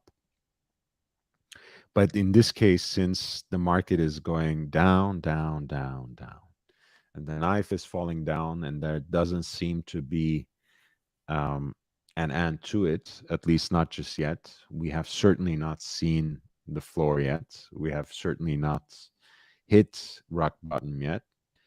I would wait. Honestly, I would wait and chase down some deals. To me, 5035, when it comes to annual calendar, is a sweet spot. It's it's an absolute hit. I don't actually like the VC Historique triple calendar case. Gotta be honest, 1942. I usually love the way Vachon Constantin plays around, experiments, and stylizes their lugs. And a lot of times I love it. In the older execution of the Malt series, they had these um, eagle's talons kind of splayed out lugs that I completely adored. Um, and of course, I do so dearly love the Conte de Vache lugs as well. These are the ones that I was talking about earlier in the um, generation of Malt hand-wound chronographs with the Lemania CH27 base.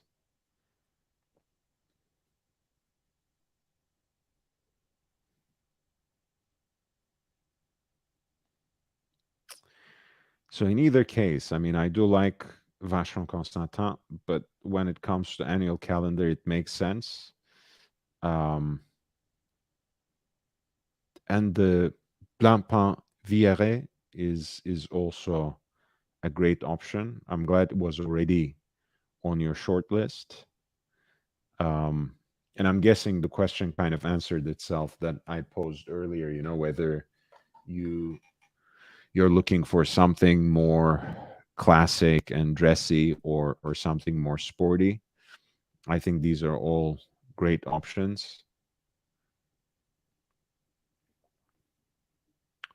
Of course, Blancpain also has the execution of that um, complete calendar in their 50 Fathom Series 2. And they've just come out with two versions of the Bathyscaphe with the moon phase complete calendar as well. Again, it might not be for everyone's taste. I think these are very cool.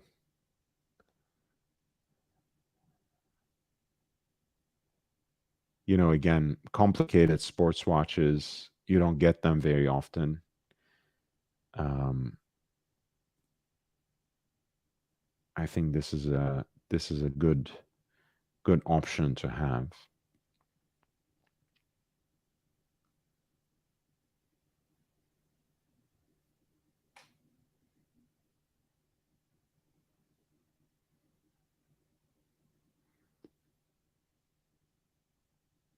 And again, you have a 30 bar water resistance. It's quite something.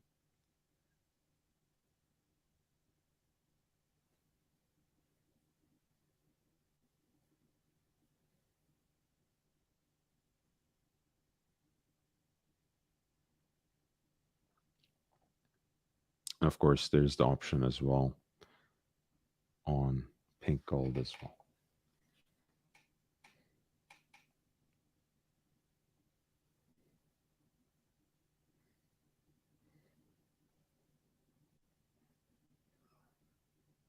Of course, again, it is a different genre.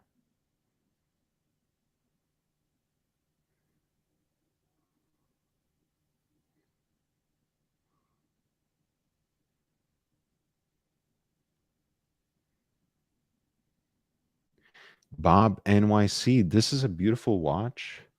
But if you're a person who does not wear a suit and dresses casually all the time and has a large wrist size, all right. Well, I instinctively went there, Bob. Um, this is what I was saying. In Blancpain catalog, you have the option. This is 43 millimeters, right, in the Bathyscaphe case, but a little larger. You have a complete calendar. Um, it's not.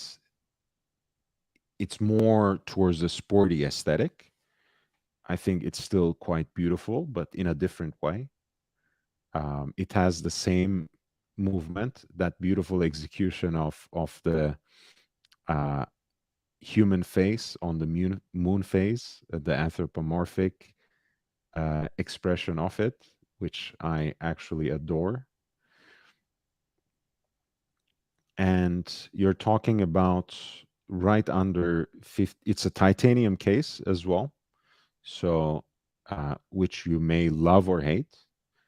People are very divided about titanium as a case material, and retail prices right under 15,000 um, on the canvas strap and on the leather strap, and I think it's a little more expensive with the full titanium bracelet, and that's 18,400. Um,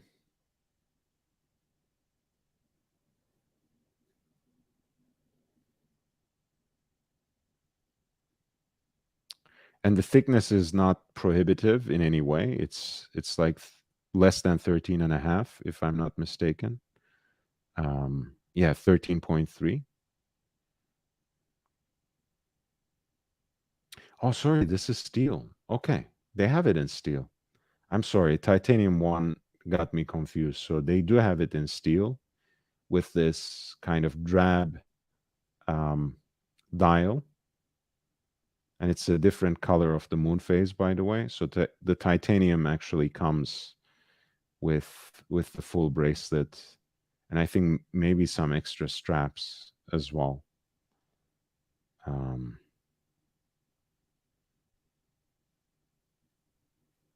but yeah, sorry for the confusion. So that could be, this could be an interesting option.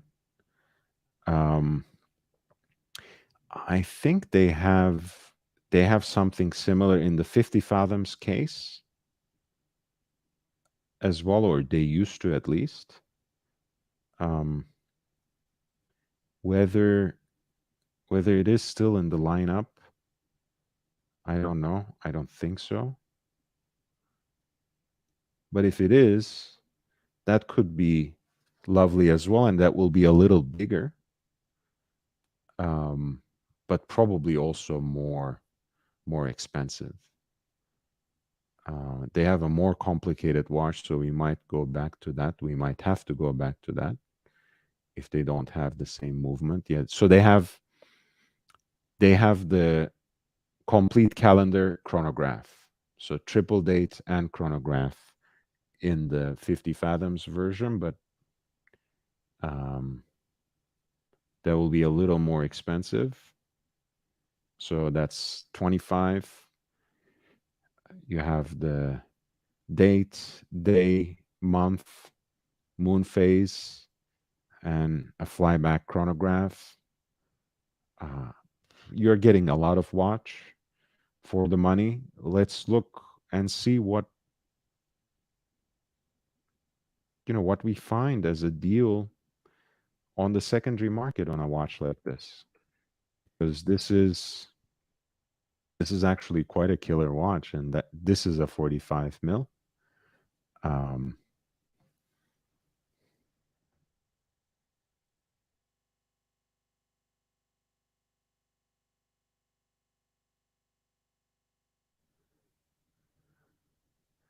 and I want to see if we can find an example of the flyback with the complete calendar as well.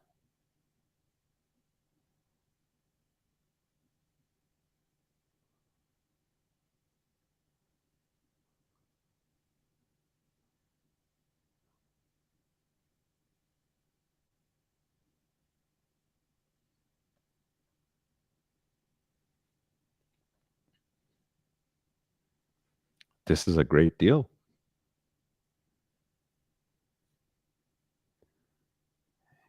You have basically the legendary 50 fathoms in the version of a flyback chronograph with a complete calendar and moon phase,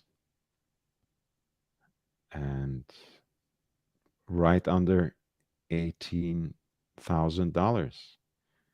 And again, some will say the dial is cluttered. It's, this is not what 50 fathoms is supposed to be. I understand. I can live with that criticism. But we are exploring options for our viewers who like the idea of having a complete chronograph, complete calendar, a triple calendar on a sports watch, and Blancpain actually has quite a nice spread in their lineup between the Bathyscaphe triple dates with the moon phase or complete calendar with the moon phase in titanium and in steel, and this particular example of the complete calendar with a flyback chronograph, which they have in steel. And again, flyback chronos are my absolute favorite. So I love this. I love this as an idea, and you can find a good deal on something like this, I'm sure, towards the end of the year in a way that wouldn't have been possible before. You like the 50 fathoms aesthetic. You like um, you like to play around with it. That's amazing.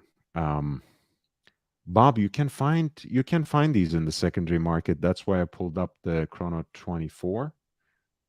And Basil's Bezels has the most wonderful idea in the history of horology. How amazing would it be? Imagine if you could put a little picture of Archie as the moon. Guys, this is the kind of project our community should be working on. Make a moon phase watch that has Archie's face as the moon. Like, take a screen caption of Archie Luxury, Paul Pluta, the method actor who plays Paul Pluta, the pontiff, screaming, "Man on the fucking moon!" and put that as the moon phase. It's gonna be amazing. It's gonna be amazing. Um, the complication isn't that difficult to set, but honestly, Bob, um, I would probably, if I had a triple date annual calendar or a perpetual calendar watch, I would be probably the kind of person who wears it as often as possible, so you don't have to deal with resetting it. Because I know how prickly people get, Bob, sometimes about even setting the date on their dress watches. So if you're one of those people, I'll say never mind. Probably this would irritate you a lot. So either get it and wear the hell out of it, wear it every other day, every third day, so it does actually um, it doesn't actually need resetting, or simply um,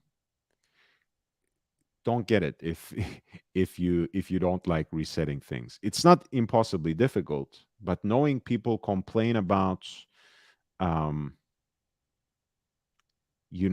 how irritating it is to set the date on a dress watch sometimes that they wear only from one occasion to another.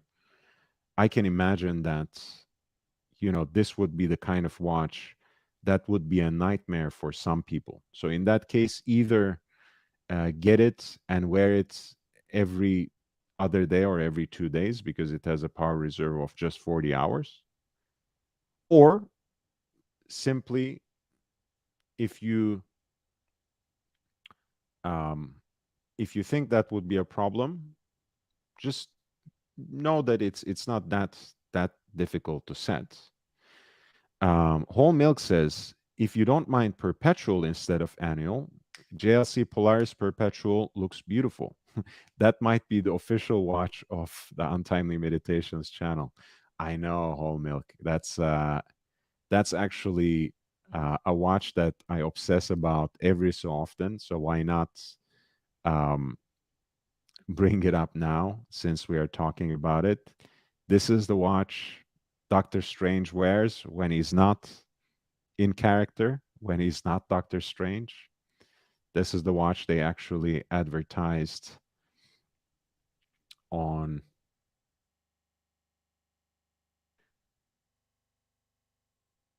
the Benedict Cumberbatch's wrist, and I really, I really do adore it. And I think in the steel, it's very unique because again, we have dipped into the Blancpain range, and when it comes to the triple date, when it comes to that particular example of calendar watch, that's a great deal in steel and in titanium.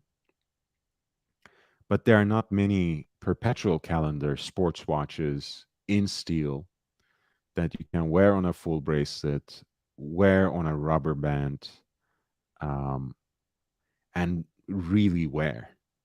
Right? This is even thinner uh, than the Bathyscaphe and 50 Fathoms models that we were looking at. This is even more wearable. It's also smaller,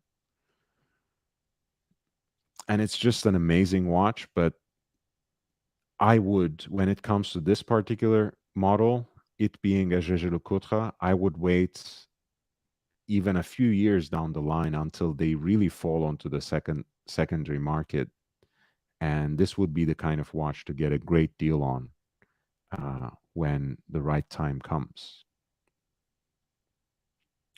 And Bob says, yeah, if I do get a triple date watch, I would wear the shit out of it. Hey, that's how it should be anyways for everything. But especially for a complicated watch, right? If you think it's a hassle to reset these watches, wear them as often as you like, as often as you can. You know, some people love cleaning their shoes, polishing them. That's a joy for them. That's mind cleansing, mind clearing activity for them. For me, the same thing, you know, tinkering with my watches, changing straps, cleaning them, resetting them, winding them. For me, it's a time that I take for myself, and it's a time that I enjoy. Uh, I love it, and you know why. But I do understand that for some people it's just a hassle. They want to strap it on and go. In that case, either wear it often or don't even bother because it's gonna irritate you. I mean, remember wristwatchholic, our very own Alex. He he, for example, doesn't even want to set a date on his dress watch. So he got really irritated with this Calatrava because of that reason. Whole Milk says Stepan Sarpaneva uses his own face for the moon. Surely he wouldn't mind replacing it with Archie. La profesora. Hola. Hola. ¿Cómo estás? ¿Qué tal? The Polaris is, in fact, stunning. Guys, we have just passed 2 hours of our show. Thank you for being here. Please upvote while you're at it. Hit the like button. It really makes a difference for a small channel like this. Every little bit of exposure I can get is very valuable for me. It's invaluable for me, in fact. So spread the word. Subscribe if you haven't. We are here every day with Watch Talk, with more watch related content, new content, a lot of times exclusive content, and it's really appreciated if you could spread the word, if you could subscribe, if you could share the link with others, and help me get that much closer to my first major goal on YouTube, which is 1,000 subscribers, so I can get the channel monetized and get a little bit in return for my effort, for my work, and for my time that I put into this channel. Um, that being said, if you like the content on this channel, if you have already been enjoying the kind of content that I have been creating on this channel, in addition to these live streams, we have bargain finds. We have uh, collection review interviews that I did with people from the community. We have a lot of content that is oriented on the intersection between watches and style, watches and men's style, especially. So please check out the content. If you like what you see, subscribe.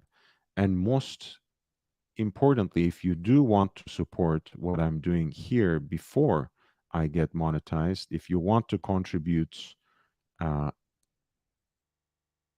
more than likes and subscriptions, you can already do this in a few different ways.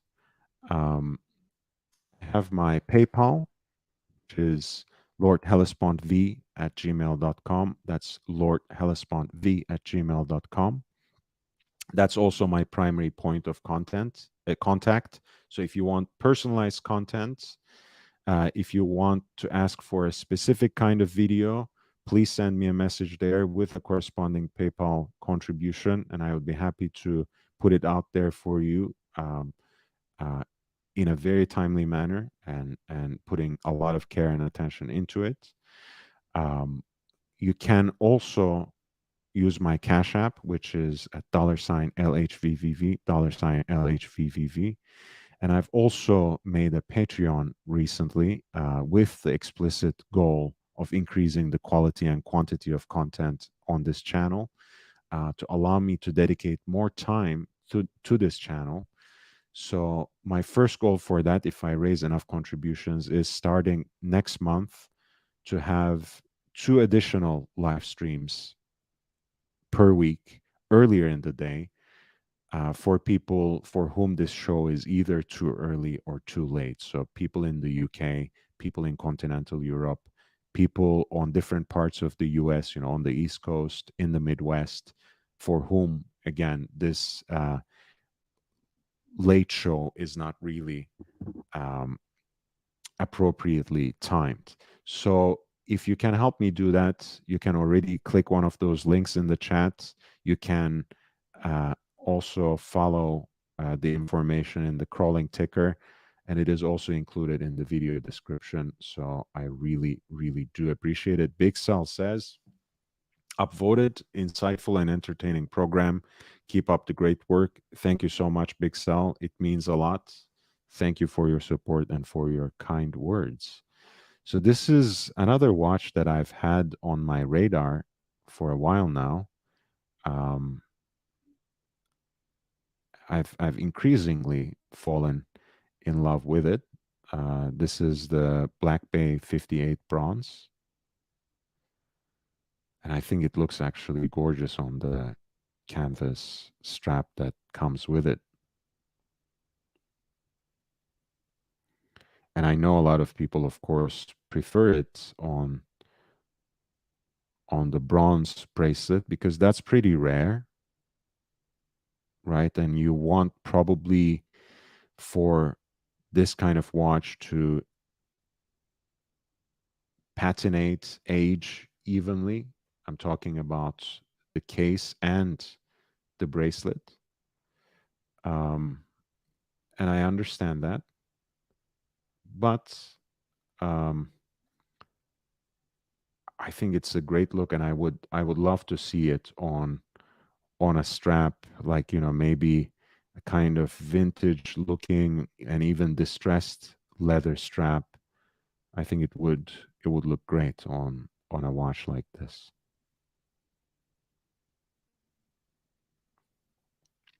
And this is the store example, by the way, which is already patinated in a certain way, and it looks great as well.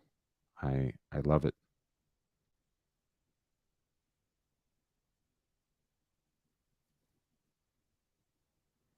It's an absolutely cool watch.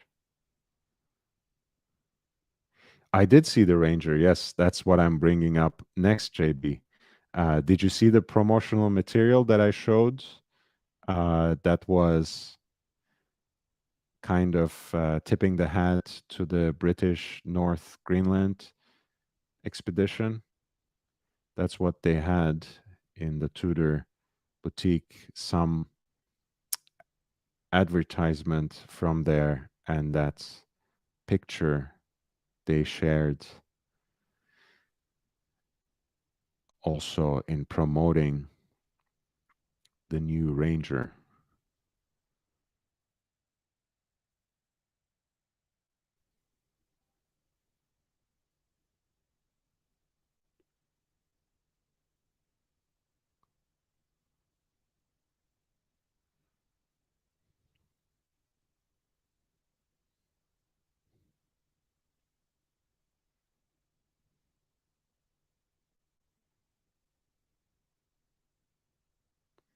Yeah, this is the thing we were talking about earlier, um, Aussie expat and I. The Tudor boutique gives a very nice impression of the brand as its own thing, as a standalone product. And I think that's something, again, Tudor does really well. It does really prove with this sort of um, promotion that it can stand on its own feet. Um, but it is also a brand that never forgets the fact that it does have this strong shared heritage with Rolex, right? It's both part of a series, but also its standalone movie, so to speak, which is kind of a difficult balance to strike sometimes. And Mr. P says, I like those Black Bay 58 bronzes on the strap. Full bracelet is too much bronze, in my opinion. Mr. P, again, I understand and I share that opinion. I think it looks nicer on the canvas strap. Just a beautiful choice of colors too. That burgundy with the dark yellow mustard kind of shade. But that being said, I also, yeah, I think I would have hated the idea if the bronze bracelet was just um, like a standalone thing that you had to pay a hefty premium for. But the fact that they made it available as part of the watch, as part of the package, and with the new T-Fit glide lock like uh, easy adjustment system, I actually appreciate that very much. So I understand it. Oh, it's that Seiko again. Okay. Yeah, let's clean it up. So yeah, I do love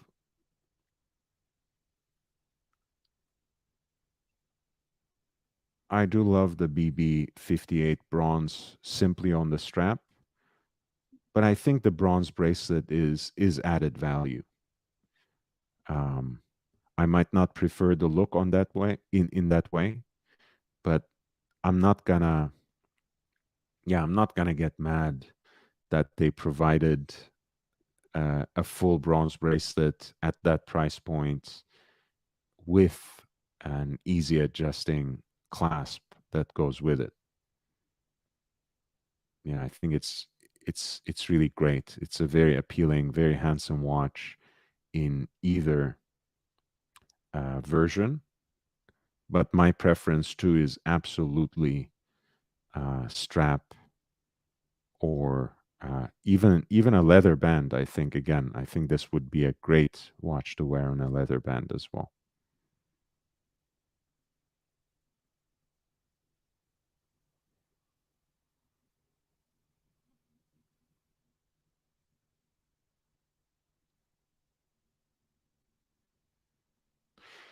Interesting. So Forbin Colossus, welcome back to the channel, by the way. Nice to see you. Tudor decided apparently that the smile was too polarizing. The smile, of course, by the smile, Forbin means that particular kind of writing at 6 o'clock for the old Ranger, which also had the rose logo, right? If I remember correctly, it says rotor self-winding, right? Um, so now it's just one line of writing, which, hey, I don't know if the smile was polarizing or what, but one thing that I do appreciate about Ranger is how uncluttered the dial is, how simple and beautiful the dial is. I like the fact that it's just one line of writing at 6 o'clock. Right, reminds me of that old school Rolex tool watch aesthetic. So I can't hate on that too much. Ranger again is not my favorite watch. Was never my favorite watch. Pardon me, in the Tudor lineup. I think Pelagos is very special. Um, I will never change my mind on that. Whether it's the Tudor watch that I would pick up, that's another question. Um, but it is certainly the Tudor that the Prime Minister of the Hellenic Republic prefers. This is Kyriakos Mitsotakis, who has pretty reliably worn a Tudor Pelagos since he has assumed the office.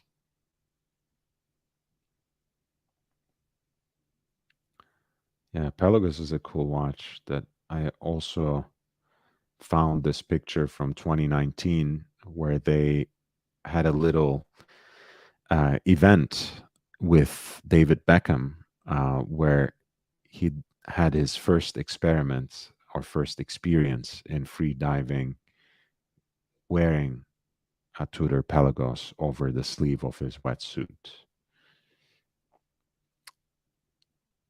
Forbin Colossus says, until YouTube reviewers, I never thought it to be a smile. Curved text is quite traditional in graphics and signage. I do hope the trend to less text will grow.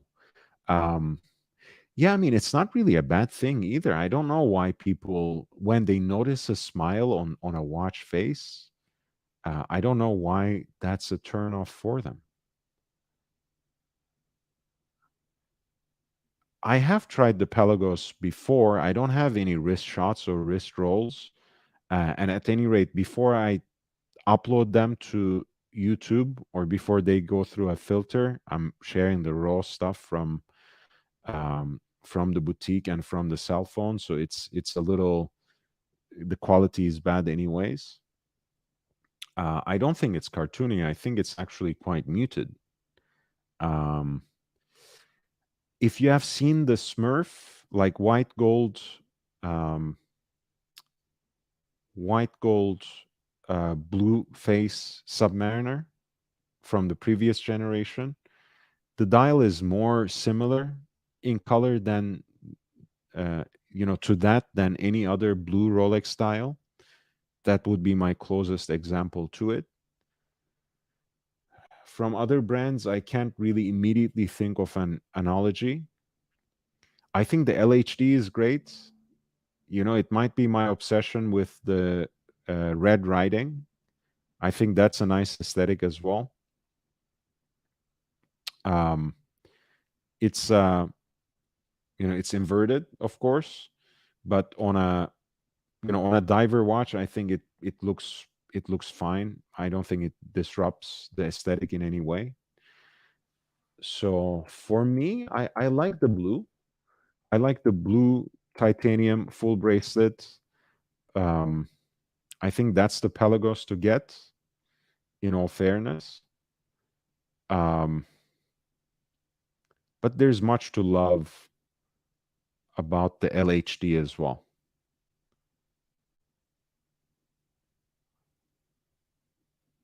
Yeah, there's certainly much to love about the Tudor Pelagos LHD.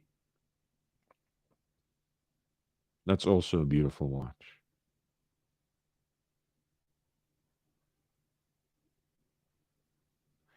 And one thing I like about Tudor Pelagos is actually how they handled this rubber strap option as well, with keeping the end links. I think that's a good look. Yeah, for me, it's a toss up between the LHD because of the red writing and the matte blue, because I actually like how this blue looks. Eddie says, I love Century City Mall. So do I, Eddie. I didn't realize that you were a Southern California person. We should hang out at some point, man. Westfield malls are a staple in Cali. And Forbin Colossus says, left hand drive is so cool. I might have to choose the LHD for its unusualness. Look, another thing that I was talking to with Racing R today is Racing R likes wearing his watches on his right hand, even though he's a righty, uh, even though he his dominant hand his is right, and the reason is actually quite simple to explain. Um,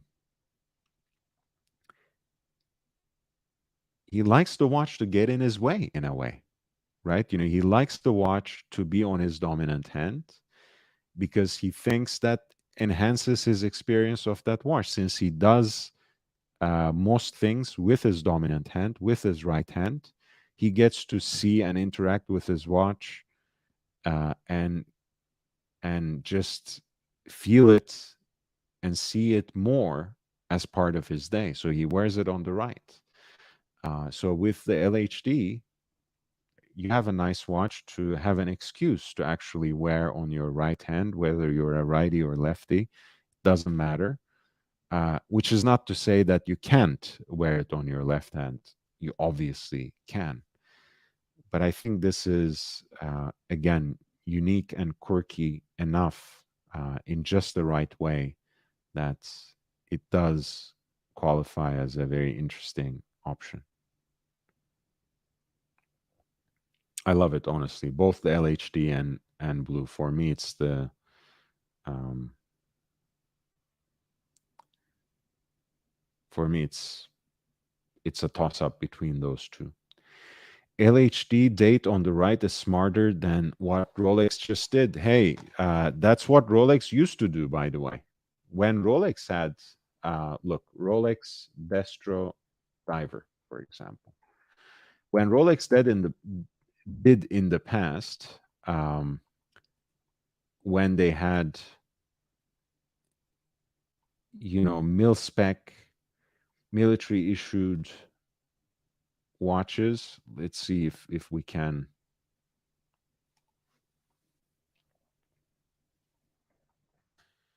find some quick examples.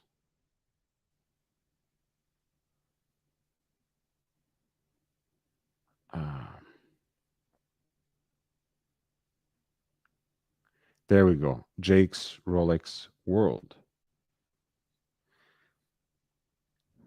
Right here you have, of course, a no date, right? So you won't see how they handled it. Here you have a 6542 with the bakelite bezel, where you have the crown geared for left hand winding, and the date in its usual 3 o'clock spot, unlike the new generation. Yeah, here you have an early example of the day date for left-hand drive. And again, the dates indicator with the Cyclops over it at 3 o'clock.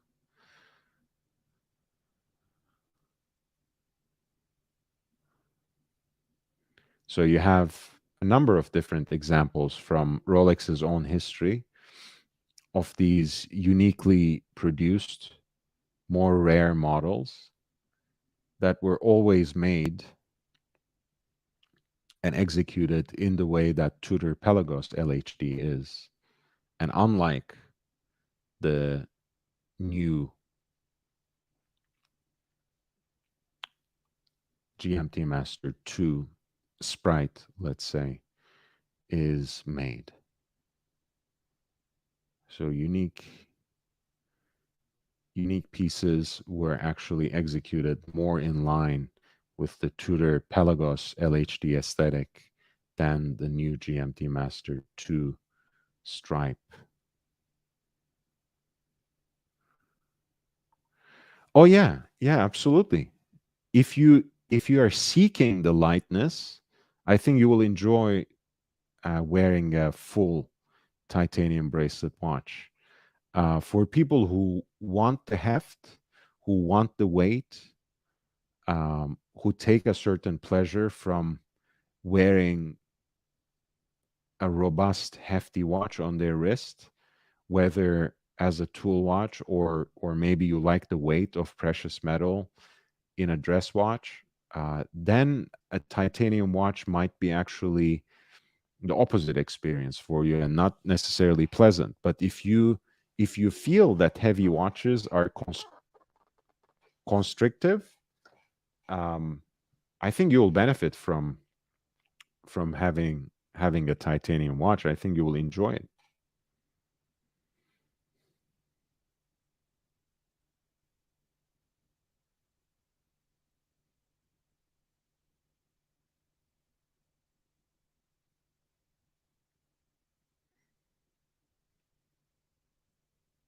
Let me get a quick drink, guys.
El profesor. Ah, buenos días. Buenos dias. You're in character. I am in character. I'm like these watch traders who wear dark glasses and they do YouTube shows. And they Do talk they? about watches. Yes, yes, yes. It does. Amazing. They talk. It does make you. It does make you look more credible. It does? Really? Yeah, you should try lecturing with your sunglasses on. They'll fire me. They'll think I'm running a mafia ring. Who knows? Maybe you are. Maybe I am. Who knows? You know. I like this new accent you adopted. I like to watch says actually the LHD is only about 10 grams lighter than a sub at 145 grams, but that can make the difference. That would that would feel different throughout the day. Don't you think, Professor? It does feel different for me when I wear something on a leather strap rather than the full bracelet, even though probably the difference is minimal on paper. No, it does, of course, and it feels different when you wear it between the leather or the strap, the fabric, and your skin. Mm-hmm. There is more to it than just the heftiness of the steel. Very nice. And Forbin Colossus says, interesting, good point. I like to watch. And I like to watch says, honestly, it's unbeatable value, the Tudor Pelagos. And the pops of red and creamy loom is stunning in the sun. What do you think about the Pelagos, Professor? And can you teach us philologically how we should pronounce the word to begin with? Yes, you're right. So it's a Greek word. It means ocean, Pelagos. Pelagos. And you said the Greek prime minister wears it. He used to wear it for a long time. Now he wears another Tudor. I'll try and pull up the picture that shows him wearing something else, which I don't really know. I can't discern what he's wearing now. But he used to wear for a long time the Pelagos. And I agree with you. It's a beautiful watch. It is kind of on the chunkier side of things. Yeah. But because it's titanium, you don't feel it. So it's kind of like a deep sea for Tudor, but it feels lighter. And I wish that Rolex would do the same. But here's a question. You know, do we like Tudors because of their affinity to Rolex? Well, El Professor, I will give you this analogy. You know, a lot of times, especially in olden days, when people were unfaithful to their wives, it was usually with their sisters-in-law. Ah, nice idea you're So, giving me. Sister-in-law. okay, Oh, that's an ugly one. It all wouldn't right, work. And calm she's fat down. as well. I wasn't actually recommending that you would do that, but I'm Oh, saying a okay. family resemblance doesn't necessarily hurt, and I don't think it's always wrong. uh, I don't think it's wrong for us, and I'm talking mostly about me. Maybe you are more conflicted about this. As a Rolex fanboy myself, I don't feel wrong for being attracted to Tudor so much. For me, Okay. it feels actually just right. And you know, it's an interesting thought experiment you're suggesting. You know, would we like Tudor, and would you commend them so much? Would we give them so many flowers if they were not associated to Rolex? That's an interesting thought experiment. But in the real world, we don't have to torture ourselves like that. You like it, you like it. And if you're self-aware enough to know that heritage feel that they are trying to channel through is the reason, I don't think that's necessarily wrong. Yeah, you know, sometimes, well, very often we buy things subconsciously because of certain things, you know, cars and luxury items, and we do tend to. Obviously, I think for a lot of people, I think it's a value watch. It is the price point of what Rolex should be. But unfortunately, we're paying double the price for the marketing of Rolex. So we're paying for all their advertisements. But yeah, I think that there is this association that we have in the back of our minds with Rolex, which gets us going. That, oh, you know, it's a Rolex, but not a Rolex. Although they're headquartered in the same exactly place, you know. Tudor Yeah. is here, my office is here, your office is there. We're all kind of mates. By the way, I wish you told me this earlier, because Oh, I would have focused on my, I would have focused my collection on modern Rolex, because I have no problem subsidizing the free watches that Roger and Mirka have been getting. The Federer family. If I can give them any of my support, I would have done so willingly and enjoyed it. Yeah. Too bad I focused on vintage already, so it's too late. But I would have loved to sponsor golfers and tennis players and Formula One racers. They need watches too. They're people. No, I don't think they need watches. They have plenty of money. They can go to hell. Fats says Fat Weightback Band, the Prof Top Gun. Fist bump. Thank you. I really enjoyed Toshiro Mifune, your Japanese fellow of yesterday. Which Toshiro? I gave him a name, Toshiro Mifune, a famous actor in Japan. Yeah, handsome lad. Yeah. Or Akira Kurosawa. I'll call him Akira. Even better, a famous director. I like Toshiro. Toshiro-san. I love Japan, beautiful country. Weird people, but beautiful country. They really need a lot of sex eventually to get out of their frustrations. Professor, I think we all do. I think that's we all do. Yeah. I agree. Getting that out of your system is usually a healthy beginning to healthy beginning. So I'm glad you shared that. I think you meant Hajime Asoka and his brand Chrono Tokyo, right?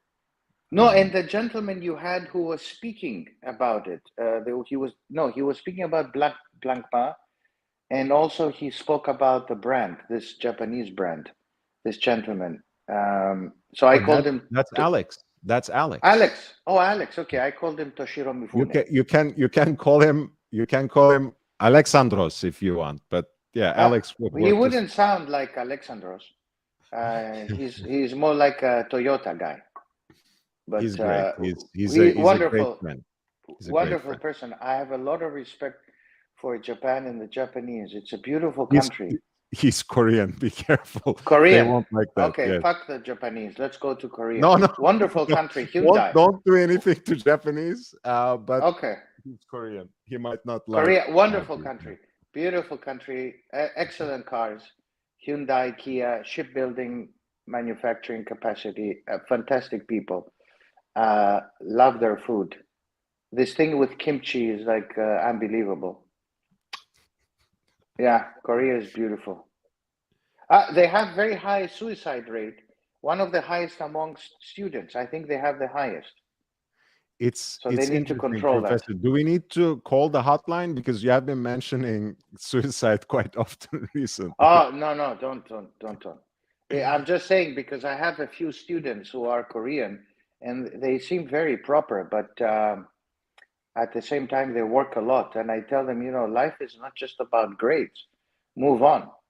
And they look at me and they say, I don't know. Well, I don't know. What do you mean? I said, well, you didn't, El Professor, I'm sure you didn't get to where you are by not getting good grades. No, I did. Yeah. You got to your PhD and your position by treachery and cunning and stuff like that, and not by. No, but remember the academics are also a little mafia clique. So you need to behave the way they behave. You need to write the way they write. In certain universities, they won't accept you. It's like everything else. John Dandola says, I don't doubt that. What would be unbiased objections to Tudor? I can't think of any. It's a Hans Wilsdorf creation, as is the Big Crown. Objecting to Tudor is like objecting to Picasso's Blue Period versus his Cubism. I mean, look, again, I don't think the professor was objecting at all, but if I may kind of twist around that unbiased objection phrase,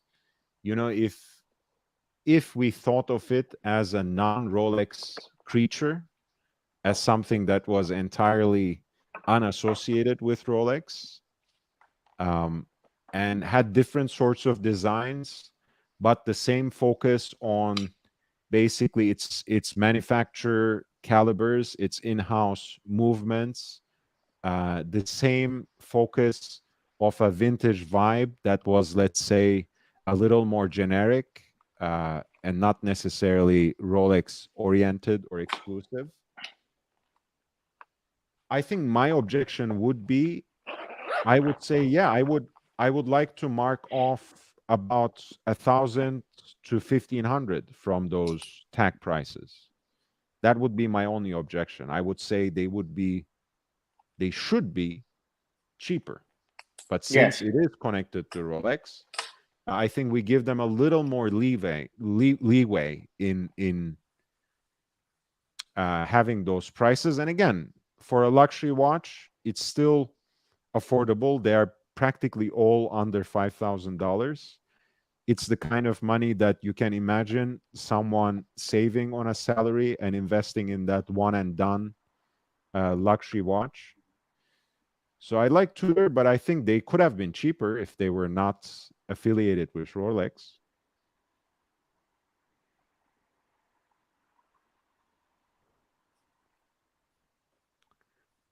I like to watch says, that's like saying, if you take Rolex off the dial, would you still buy them?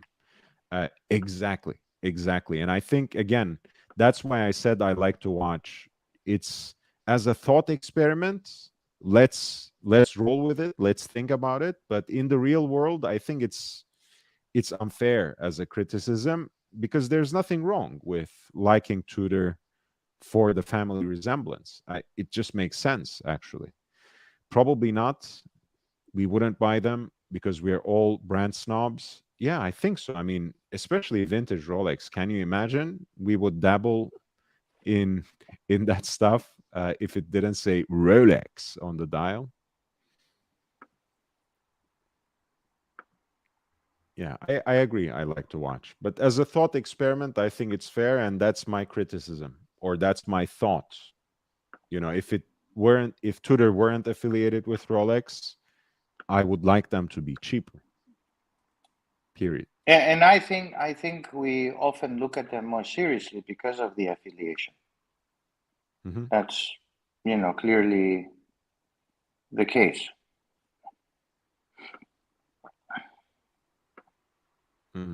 Let's see. This is Watches of World Leaders. Mm-hmm. So this is Emmanuel Macron. What is it? Merci LMM01. What is this? Some sort of Timex? No idea.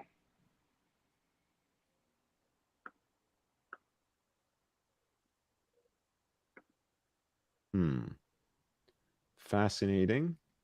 By the way, before I forget, because there was the earlier annual calendar discussion, and I forgot to show the Vanguard watch that has been recommended. This is the MIH annual calendar watch that I think is sold out now. It's the International Watchmaking Museum in La Chaux-de-Fonds that's basically produced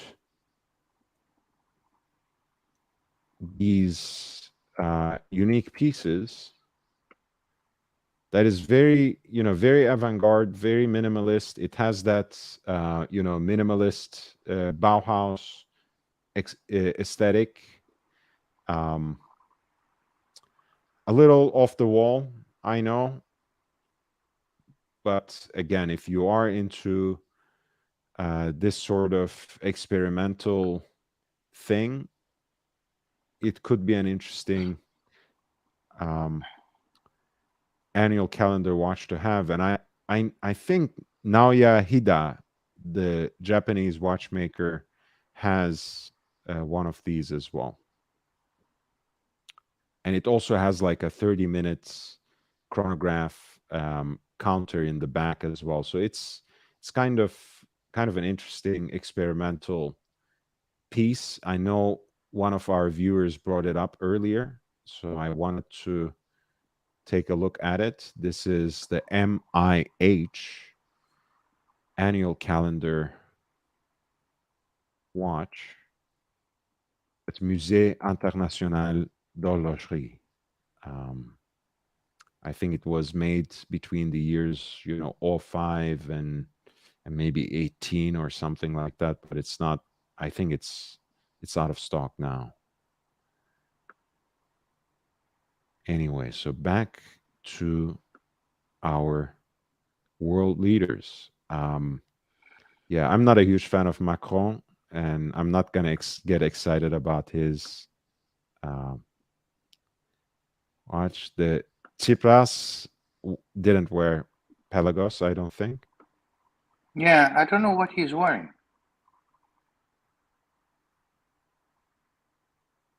Interesting. I can't really tell too. It's maybe some sort of Ulysse Narnau. For a leftist socialist who wanted to take Greece out of the euro, he looks like a fat capitalist. Especially with that watch. Yeah, excellent. Okay, it says actually it's a Guess Classica chronograph. Okay. Yes. All right. Like the Well, brand. I mean, okay. yeah. Netanyahu wears a Pam. Okay. That kind of works.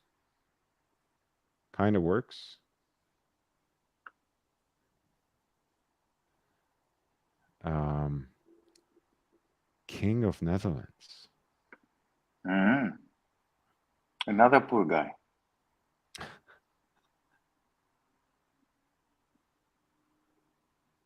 Are any of his daughters still single, I wonder? He's wearing a moon phase Omega Speedmaster. Okay. That's respectable. Okay. Yeah, we can go with that. Yeah, and I like orange. I like orange. Is that an Hermes scarf maybe? Or is it royal issued in Holland for the House of Orange? Probably, yes, probably. And I think he also has a Datejust, right? Probably a vintage one there.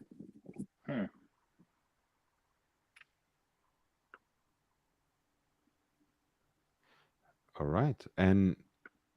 But it doesn't have our new guy, the Mitsotakis, no? What's that, Lord? This doesn't have the Kyriakos Mitsotakis in the article. Here, let me. No, I'll show you the one that. Ooh, that's a nice choice. Not to seem like we are giving political messages, but a flyback chronograph is always cool. I think that's what Putin you is mean wearing. That's Putin's watch? Yeah. Putin has a weird Patek Philippe collection. Very kind of, a million plus for each watch. It's pretty. Patek, I'm sure, doesn't say that. Doesn't want to say that. No, not anymore. Not anymore. They'll recall the watches, and Putin will probably fire a few missiles at Patek Philippe. Yeah. Oh man, the late poor guy. Which late? Shinzo Abe. Apparently, he used to work Ah, with Abe. Chronograph. Yes, Yeah. yes. Yeah. Nice. Nice guy. Ooh. Okay. The Swiss president wears an Omega Dark Side of the Moon. Interesting. Mm-hmm. Don't you think it's a little off color for the Swiss president to wear a Swiss watch? Like choose one brand among others from his True. country? Yeah, but what will the Swiss wear? Japanese watches? No, but I mean, it's like, it seems a little un-Swiss like to not stay neutral and choose a side, even if it's your own or one of your own. Hmm. Well, but he's still it's marketing for them, right? So he's not wearing a Rolex, he's wearing a Omega, so it's kind of in between. It's not a very fancy watch. I mean, the president will never wear a gold Rolex. Mm. And most of them, as you see, don't wear except the king. Yes, that's a nice one. Yeah, isn't that a Black Bay Heritage? I believe so. Like with the steel bezel? Mm-hmm. Yeah. Yeah, that's so okay. Like you said, he doesn't have just one or two Tudor watches, but like an entire collection, because I'm sure I've seen him with a No, black he has telegraph five. as well. He Okay. has five. He has Okay, five, and okay. he has another one. I'll show you, which I send you a picture of, which I can't discern which one is that. No, that one I think we know now. As you said, it's Black Bay. But then there is another one, and I can't get what that is.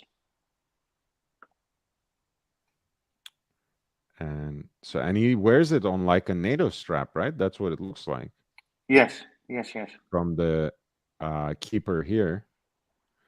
And so the third link you sent, this is very hard to glance at it from this Yeah, direct. this one is a hard one. I can't get what that is. And it has to be a Tudor. I think so, Mm. but I don't know what. Well, it doesn't look like it, so let's not be cognitive biased.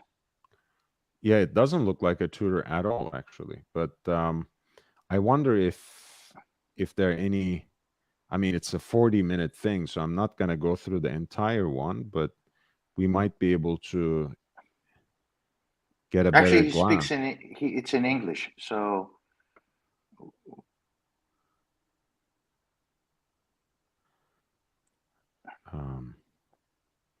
I wonder if there are any closer shots of him.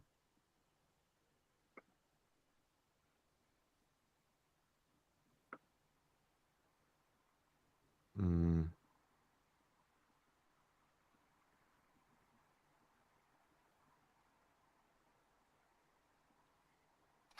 Okay, I'm gonna zoom in the old way. Yeah, I feel like that looks like some sort of IWC, but can't be mhm. sure. Like the hands to me look like some of the ones they use in like the big pilot watches, but I don't know. Is there a version of the big pilot that's in that sort of blacked out material? Let's see. Mr. P says Tudor price point is fair. You can get discounts on some models.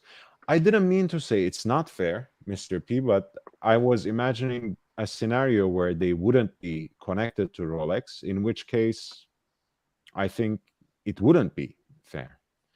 John Dandola says, not sure Rolex feels like it's worth the prices they ask, as there is little difference from Tudor, or perhaps at least not enough difference to justify the X premium over Tudor. Well, in the market, there's even, you're talking about multiple X's. NATO says Macron's watch didn't even have symmetrical red text at the bottom. Garbage. And rest in peace, Shinzo Abe. And Mr. P says G20 in Osaka. I think that's where Putin gave MBS, that's the Saudi crown prince, right? The high five, while everyone else shunned the prince because he chopped up Khashoggi. That is, of course, a certain affinity that he might share in terms of how they handle journalists. So, no surprise there. Mr. P says if there's a date on it, it's the Black Bay Steel 41. I think it was the Black Bay Heritage, the previous one. We can go back to it very quickly.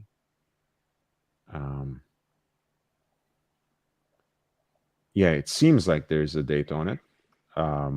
From the lack of symmetry between 9 o'clock and 3, even the picture quality is bad. You can tell that's not an index. So that's a steel Black Bay Heritage.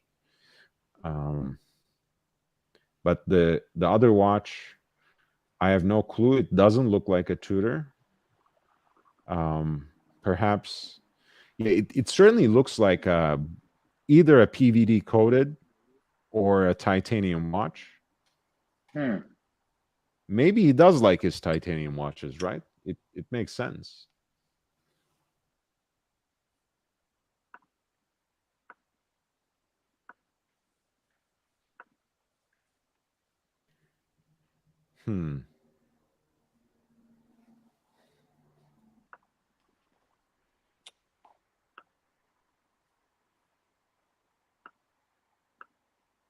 I mean, I don't know. Is there a version of the big pilot with a titanium bracelet?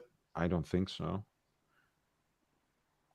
Maybe it's like a Porsche design IWC collaboration with in titanium, possibly.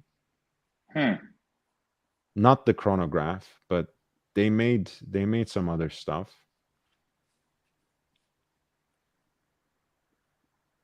But nothing that quite looks like that.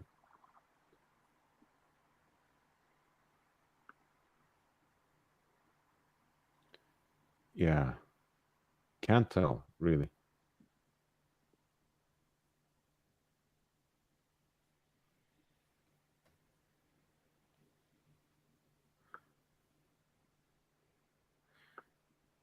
Okay. So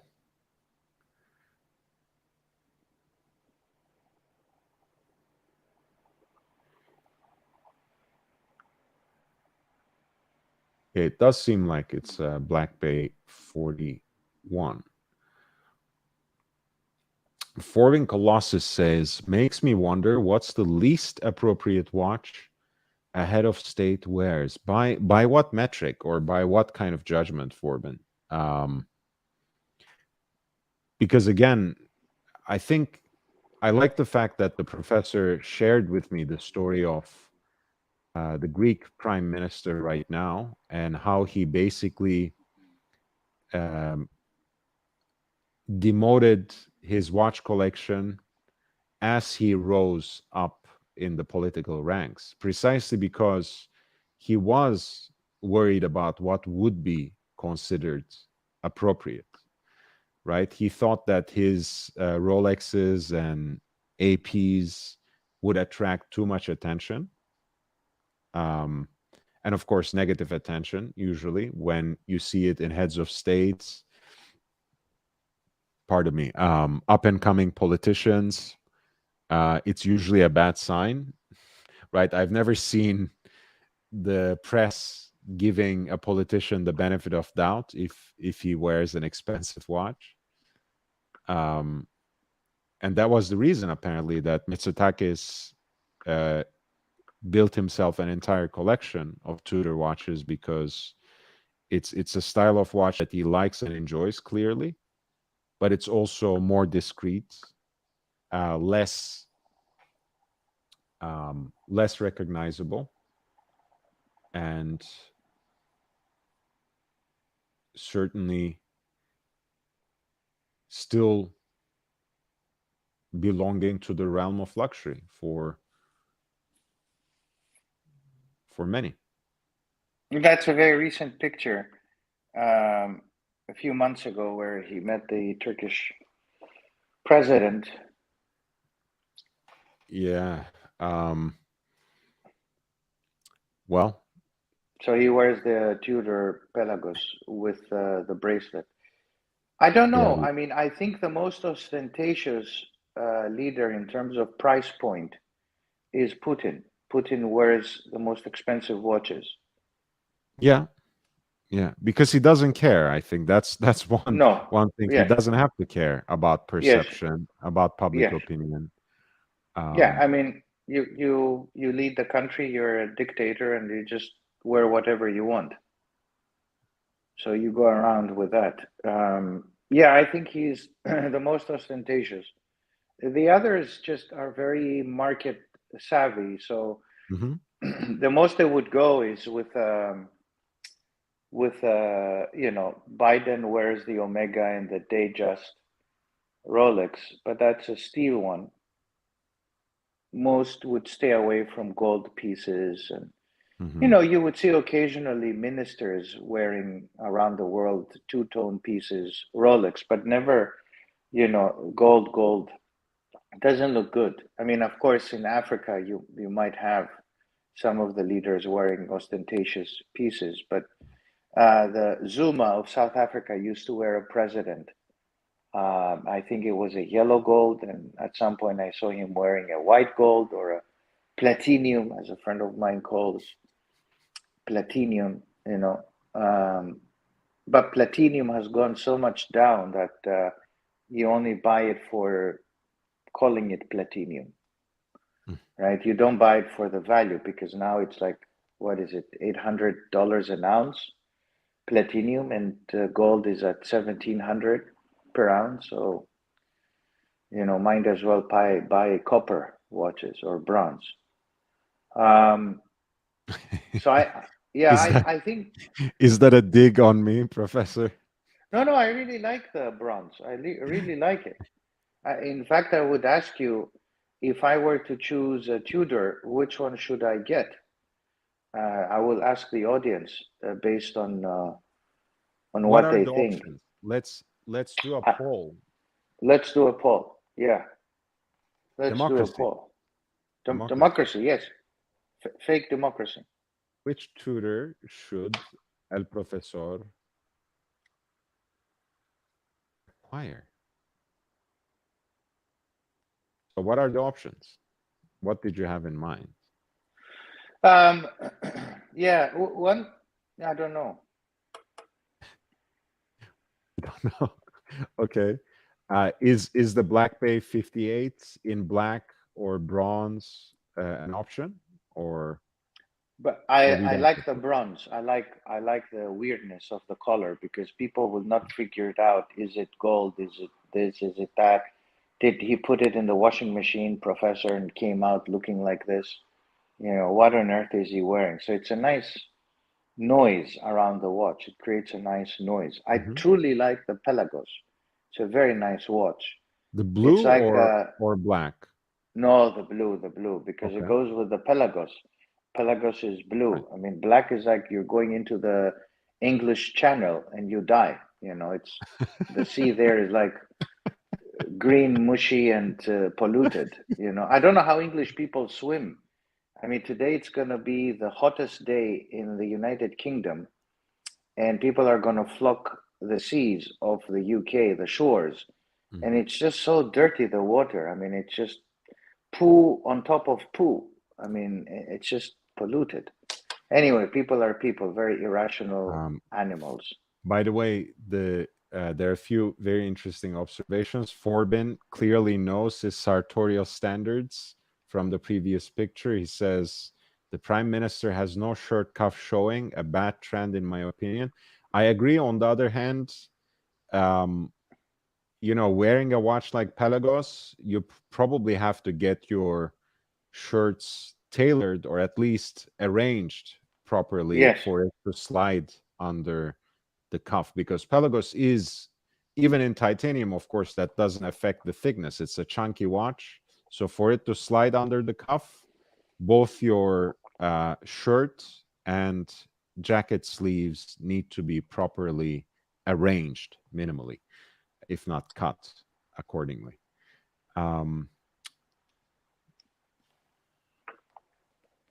Okay. He meant by inappropriate, he meant tacky or gauche choice. And I understand. Look, we might say that, you know, you can wear sports watches with everything. But yes, politicians have a certain uniform, so to speak. And maybe like a Panerai or the largest Breitling possible is not necessarily the best fit when you are in a full Navy business suit, right? Maybe. SV Tank says Obama tried not to be flashy and wore one of the watches of his Secret Service agents that he got as a gift. It's not fancy, but it's a Secret Service issued chronograph. I remember the story of this watch, and it sounded like very bad PR to me. But SV Tank, I mean, maybe it's a compelling story. I don't know. I didn't find it credible. I think, you know, Yeah, it was an interesting watch. But honestly, it's not against Obama. I just don't trust politicians, period. Everything they do in the public is some sort of choreographed performance. It's part of a choreography. They're trying to make you believe something. It doesn't come from a place of authenticity. So that's why I found that story very contrived. Obama wore Pateks as president. I don't remember that part. I know he had never. No, he was a cheapskate, like all presidents, with the exception of Biden. I mean, remember the Timex of both George W. Bush and Bill Clinton? And I now think Bill Clinton wore wears like a huge, collection. in He has a huge. In retirement, he's seen wearing a Cellini time in white gold, but I haven't seen him wear a precious watch when he was a president. I may have missed it though. No, he never wore. He always wore the Timex stuff. But after he had several Frank Muellers, Panerai, Patek, all SV kinds. Thang says Biden wears a Seamaster Professional Bond, same as Prince William. Prince William actually has the quartz version, if you can believe it, because it was his mommy's gift. He still does. keeps it. He still wears it. Wears it. It's a daily wear for him. And this, welcome to the channel. He says, didn't Obama wear some cheap quartz watch? I think we were just talking about it. He's right. And Forbin says, oh my, thickness is a turnoff. No Pelagos, I'm afraid. Well, that's kind of the point of the watch, Forbin. That's the watch that's supposed to be the Tudor's answer to the deep sea in a way, or at least the Sea Dweller 43. So it is a chunky monkey, as they say in the US. Obama wore a Tag Heuer, I believe. A man of the people is the usual thought. Man of the people, that's it. They rip us off, but they manage to run the country. I like to watch says, I think Prince William's Seamaster is a mid-size too. That's possible. I think Prince William is a big guy, if I'm not mistaken. Yeah, he's a tall guy. He's a tall guy. And remember, what's his name? His brother wears the Explorer too, the Polar. Very nice piece. Yeah, so he used to wear it. I think it might be because Prince William is pretty tall and he's a big guy. Maybe the watch looks like mid-size. I'm not sure about that, but I know for a fact that it's a quartz. That's for sure. His mom got it as a gift many years ago. So it's a sentimental piece for him. Yeah, let's pull up that pic actually. Prince William Omega. And Harry used to wear the Explorer too, Lord. That's right, sir. I haven't seen him, recently wearing it, like you mentioned it. Yeah, But you're right. He used to, at least. When he was deployed in Afghanistan, he wore that watch. I remember correct. there were a few photo ops featuring that. Um, and this is Prince William wearing his Seamaster right next to um, the Duchess of Cambridge with the Ballon Bleu Cartier.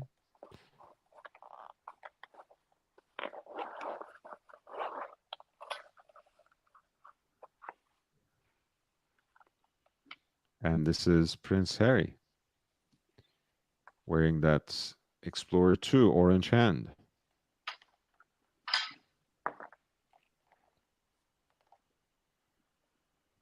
And what is that?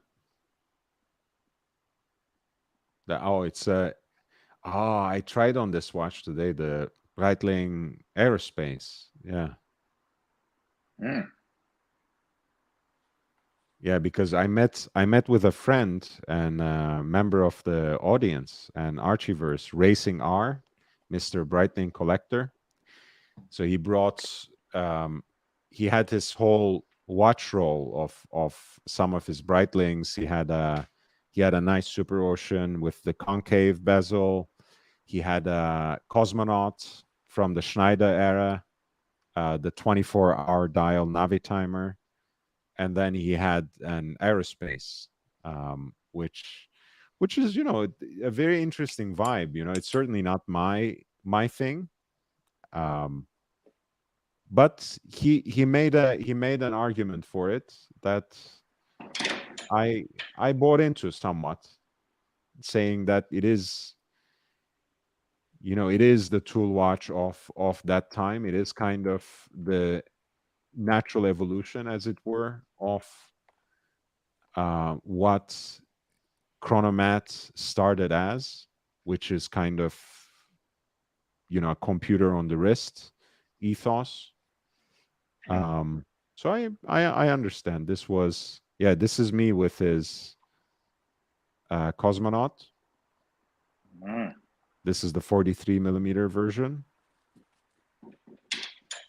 I mean, it's a cool watch. Look, even it makes me look cool. So think about what kind of magic that watch possesses.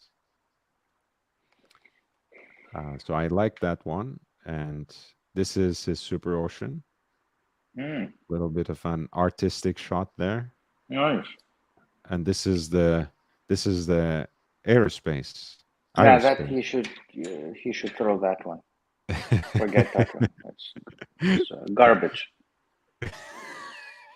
Just give it to Great, somebody Dinar. as a gift. Accept my apologies. I love you.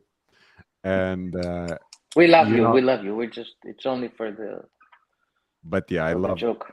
I love the two, Super Ocean and the Cosmonaut. Certainly, I love them both. And this one is Mm. actually pretty special for him because he got it basically at the beginning of his California trip, Oh, and he's basically off tomorrow back to his country, and nice.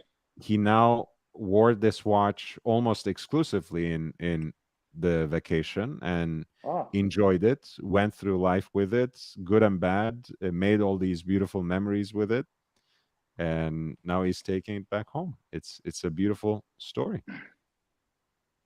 I can see the similarities to with the color of the sea, guys. You guys have in California. It's also dark and green and polluted.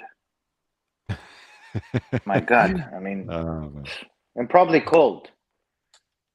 yes, I think, Professor, we are by and large just spoiled by the Mediterranean. You're not gonna find anything like it um, at in the northern hemisphere. Let's put it like that. Yeah. So I'm still waiting to hear from people about the Tudor. So, but I didn't put all the. By the way, these photos are from Chrono Mathematics Racing R, Mr. Breitling Collector. Check out his Instagram. Yes. But yes, he took that photo of me with the cosmonaut, and Very nice. This is a very nice. It looks nice on your wrist. It's a right, beautiful watch. and that's Looks a very nice. 43 millimeter on my skimpy wrist. Can you believe it, Professor? It actually wears well. Forbin Colossus says George W. Bush 41 had a Timex Easy Reader. Quote, somewhat synonymous with Clinton is the Panerai Luminor, PAM 00089, which has become known as the Bill Clinton by the Panerai community. Okay. And Forbin says, may I ask what kind of sunglasses are those, El Profesor? Oh, yeah. Let me see. Let me see. What are they called? Muy. All right. What the hell is this? Maui Jim or Maui whatever. Okay. I don't know. Something like that. Nice. I look like a vegetable salesman, going out selling watermelons with I this think gold, fake I don't know. I gold. mean, if you maybe like a Secret Service agent trying to pose like a vegetable salesman is more like the vibe you are channeling. But oh, really? Okay. yeah. All right. I don't know. I mean, they're also seeing glasses because I'm short-sighted, so I can't see very far. So what kind of a Secret Service agent I am, and I can't even see. So I'll be throwing my watch at So, the Professor, assailants. are we making a choice between the two, Pelagos Blue and Black Bay 58 Bronze, or do you have a third option? I think we should go for a third option, and maybe this might have an opinion because he's always good with Tudor. He just acquired the Black Bay 58 in black with the gilt dial, the one that's supposed to evoke the big crown 6538 Submariner. But yes, guys, so Professor wants to think about three options from Tudor. He has settled on the two, which is Pelagos Blue, Black Bay 58 Bronze. What should be the third option? And then we will put it to a poll. And thank you for the kind words, Mr. P, on the shirt. Yeah, I love this shirt. That is the work of Japanese. Yeah, that's a very nice one. The shirt that I'm wearing right now and in that photo is actually Japanese made. Love it. Really? Yeah. Oh, very nice. And Forbin Colossus tells, see, I told you, it's like Secret Service agent. Looks great. I would fear you may assassinate me. That's not vegetable salesman. That's vegetable salesman put there to assassinate someone. That's the vibe with this pair of sunglasses. Okay. I'll wear them. Prof the Godfather, Fat says. Prof the Godfather. And this, I have another pair, but they're like I always wanted to have these. They're French sunglasses. They're brilliant, but I don't wear them enough, and they're actually for skiing. I do go skiing, but more in my mind than in actual reality. What about the Black Bay Chrono or Black Bay Chrono? Like the Panda version or the black version or Black Bay Pro for the GMT function, but you have already the best of GMT. Let's not mix that up. Let's look at the Chrono. Let's see if you like that. Oh, the Chrono, I'm not going to spend more than 4,000. I'm a stingy professor. Okay. I'll stick to this in this 4,000 bracket for something. How much is the Chrono? It's like 6? 5. I think 5. You can get it for 5. Maybe 5.3. 5.3. Okay, let's look at it. If it's 5.3. Yeah, because we're looking at US, right? Yeah, Like always. USD, 553, Yeah. 5325 USD. Okay. Would you like this or the reverse panda or panda? Reverse panda. What's a reverse panda?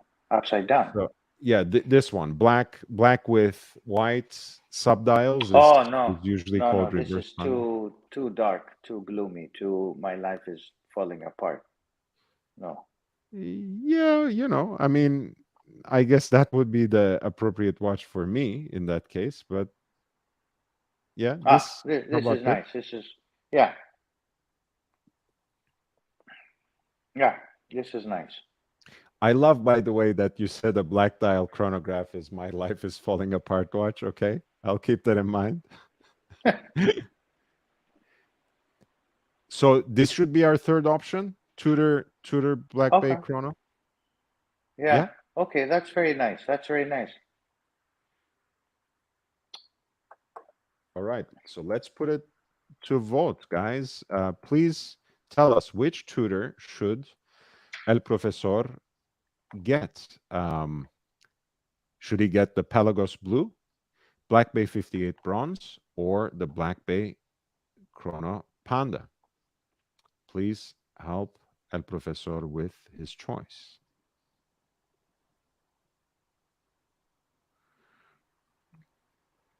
I voted with my troll account since I can't actually vote as Can the I owner of vote the as well? channel. Yes, I think you can.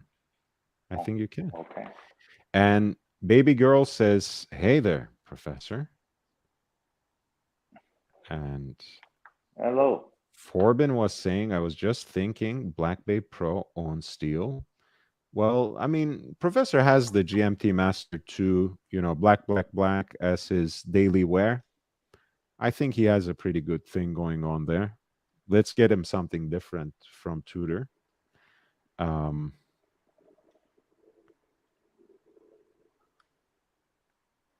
We didn't look Glamour at Date? Glamour Date. What is Glamour Date?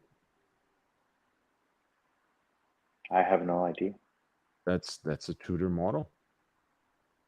Apparently. Yeah, I have no clue. I mean, I wasn't even sure that this existed. Okay, this is their line of women's watches. Yeah, sure. But Okay. not for the professor. Uh, Professor is not I like me. Professor I can be a woman. has the wrists of a real man, not my skimpy wrists. So he can get a real man's watch. He doesn't have to. I personally love the Sea Dweller. I love it. I wore it at an AD. It's very nice. It looks big, but it's beautiful. And it's like a watch, it's like it goes against the trend where everybody Mhm. wants to copy everybody else, Panda, Manda, Landa, Fanda, Sprite, My, Bike, and all that shit that people, copy each other. Whiskey beer, whiskey beer. Yeah, whiskey beer. You just wear the Sea Dweller and you put on, the Deep Sea, James Cameron, John Cameron, whatever his name is. That is a statement watch. You wear it and you go, as you said, desktop diving. You go deep dive on your desk. So deep that the waters are shallow. I But think you wear it. You wear it you and know it's a statement. You say you, to you said people, they fuck would all of you. you said they would fire you, but I think if you wore an ST43 and these glasses to work every day, I think your colleagues would actually fear you more than No, fire you. I mean most of them do fear me because they Oh, do good, know that I go shooting. So good. they think one day I'm going to come in with guns and kill them all. God forbid, God forbid, you wouldn't Yeah, do anything like that. John I Dondola would. says BB58 in bronze.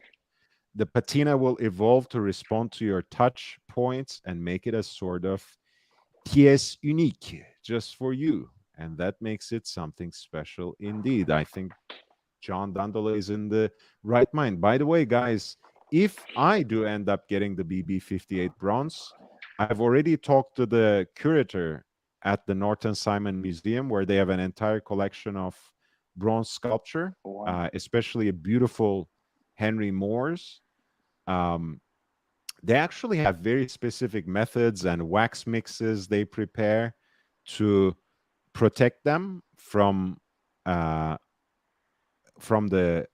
effects of the elements, especially for those in the sculpture garden. So I might film some special content with them if I end up getting the Black Bay bronze, and talk about how to manipulate or guide that patination process as well through the ages. So it will be very interesting, and I will talk to them anyways. But if I have the watch in my hands, it would be certainly an interesting way to talk about it. Fats says, I could see the prof rocking Ham 111 with those sunglasses. Well, what's that one? What's the Panerai. 111? Yeah, I know. But what's the model? I was a fan of Panerai in the old days, but then when they started producing too many limited editions, they couldn't limit themselves to their ignorance of the watch world. Too much of Italy pervaded their watches and their thinking. This is it. Luminor, simple. No, simple. Yes. Is that 40? 41? I 40? think it should be bigger than that. Oh, 44. So it's like a saucepan on your wrist. It has to be 43. Okay. 43. 43. So like a SD 43. So you wear a saucepan, right? More or Baking less. eggs. Yeah. Professor needs a rainbow Daytona so it doesn't look dark, gloomy, and like his life is falling apart. And Black Bay 39 S&G. Yeah, I think we got the three choices. I voted with my troll account. Some people have already expressed their choices in the chat, like John, who thinks that the patina and the unique kinds of aging that the material will give Professor could be an interesting choice for the Black Bay 58 bronze. Okay, let me write it. Some votes already for Pelagos Blue trickling in as well, and there's someone who voted for the Panda Chrono 2. And Forbin says, I like the bronze idea also. Isn't the bronze stabilized so it doesn't turn your skin into greenish colors? It is. They do have some special kind of finishing in the Tudor bronze. It's not going to turn green, and it's not going to stain you green either. But it does patinate pretty heavily. Let me see. I've seen a picture of this before. Black Bay 58 bronze, new and patina. I've seen a picture that looked pretty nice. One-to-one comparison kind of thing.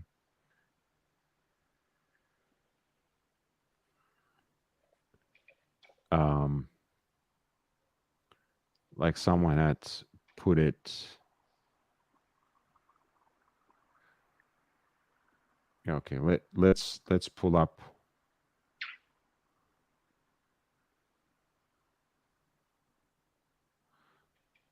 Pull up a picture like that.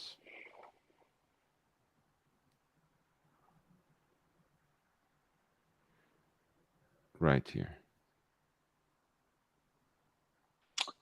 I think the UK today will completely bake. It's hot. They're supposed to have 43 degrees Celsius. Can you imagine? It's like this country was never made for 43 degrees Celsius. What is it made for? The UK. 13. Okay. They're around the 13 bracket. There are 13 Celsius people. Yeah, I'll let them know. I'll let the authorities know. Not too hot, not too cold, kind of unacceptable. coolish. Yeah, it's unacceptable. A lot of people will have. I mean, the advice is people shouldn't leave their homes. I mean, My God, what should this say? I mean, now in Israel it's like 53. So Well, it's they they get the best of fruits. It is a very special part of the world. Um, you have yes, a to. lot of confusion in that part of the world. People are very confused over there in the wider region, including the Med. The East Med has a lot of confusion. And guys, just as a quick pointer, so we are voting for the professor's potential tutor Yes, acquisition. We said it's either the Black Bay Chrono, Black Bay 58 Bronze, or the Pelagos, of course, in blue. The professor insists, since Pelagos means ocean in Greek, it has to be blue.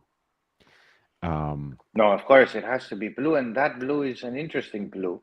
Although the indices on the dial look a bit fake. It's like they couldn't understand how to put the indices on the dial. But it's an interesting fake because it has the nice blue. And Is it? they had this very interesting ad when it first came out. They had this diver that used to walk on the bottom of the sea. I don't know if you remember it, if you can find it. I It don't was a very remember the. interesting ad. Yeah, when it came out 4 or 5 years ago, I was very, I remember it. It was a very clear ad. Mm. I know they did that, free diving venture with David Beckham, and the French champion of free diving, actually. Um, but I don't know if that was the Ah, guy you they have used. the cook there, Mr. Yeah, Cook. Emerald, bam, kick it up a notch. Yeah, it's Emerald Lagasse, who wears the Yachtmaster 40 with the slate dial and Mm, the red accents. nice, nice, And he nice also watch. had earlier he had a two-tone Datejust, I know, but not anymore. I mean, I'm sure he still has it, but he doesn't wear it as often He anymore. upgraded. Right. And this is a two-tone too, in a way, right? Steel with the tight platinum bezel. So, and Forbin It, says it I is. voted for the blue Pelagos. Yes, Um, yes, yes. and our third option was the Tudor Black Bay Chrono, guys. It was this particular beauty. Yeah, it looks like it's a nice watch, but at least it has a date, which is an improvement to the panda myth. Mm, okay. Well, I mean, to me, Chronograph, I could do without a date, but I know you prefer that particular look. Even in Type 20, you kind of guided us towards the transatlantique, rather than the Yes. Argonaval, which Oh, has yes. the all black Mm. aesthetic Yeah. with three registers. Um, but yeah, this is the third option. By the way, guys, if you have just joined us, please hit the like button. Every little bit of exposure helps me. This is a very small channel, so subscribe if you haven't. I have Watch Talk on this channel daily in the form of these live streams and more. Um, in either case, the best way you can help me is spreading the word, sending the link out on other platforms, telling your friends, talking about the channel on other channels, bring more people in. If everyone who is listening in right now brings in a friend, it makes a huge difference for me. And I take care of everyone who is part of this community. I respond to everything, every question, all your suggestions and interventions here. I get back to you, and if you write to me or if you DM me on the Instagram, it's the same. If you write an email, it's the same. So please help me expand this community that's built around knowledge of and passion for wristwatches. In the meantime, of course, my first goal is to reach 1,000 subscribers so I can get this channel monetized, so I can get a little bit of a return in terms of the work, time, and effort I put into the channel. But there are already a few ways in which you can help this channel remain independent, autonomous, not beholden to any industry interests, not beholden to the interests of some gray market dealers. I'm not sponsored by any one of them. I don't have any deals with them. I've never, in fact, dealt with any of these retired watch dealer, retired, returned, turned YouTuber watch dealers. So I hope you appreciate that.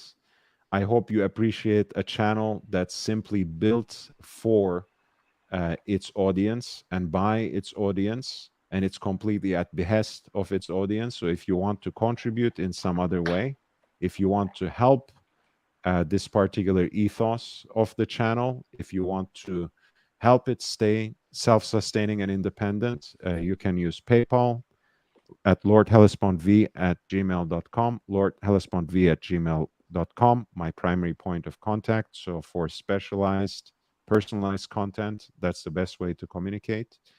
I have a Cash App, $LHVVV, $LHVVV. And I also have started the Patreon with the specific goal, if I raise enough contributions, of starting 2 more weekly additional live streams at an earlier time of the day, so I can broadcast to people for whom this show is either too early or too late. You know, like people in the continental Europe, people in the UK, and people in different parts of the Americas, in fact, like Midwest, East Coast, for whom this show is simply too late. So if you can help me out with that, it helps me increase the quality and quantity of content in this channel. And um, it also helps me simply dedicate more time to the channel. So I would very much appreciate it. The links are there in the chat. They're provided in the video description, and the information is also in the crawling ticker. Thank you for being here. Thank you for your support. Chris C says, loved seeing you on JJ's stream. Really enjoyed it. I really enjoyed myself. It was bound to happen. I just hadn't found the time, and I'm so glad it worked out yesterday. I loved talking watches with them, and they, as you know, they're all welcome here always. And I will drop by whenever I have time and whenever Gentlemen's Hangout live stream is on. Tom A says, a cool chrono is the Tudor Black Bay Chrono Dark Limited Edition. Okay. Let's take a look at that while the vote is still being conducted. I know someone in the community got this watch recently. This is a blacked out In fact, it version. will be nice if everybody sends us pictures of their wrist picture of their Tudors. Mm-hmm. Maybe that would be nice.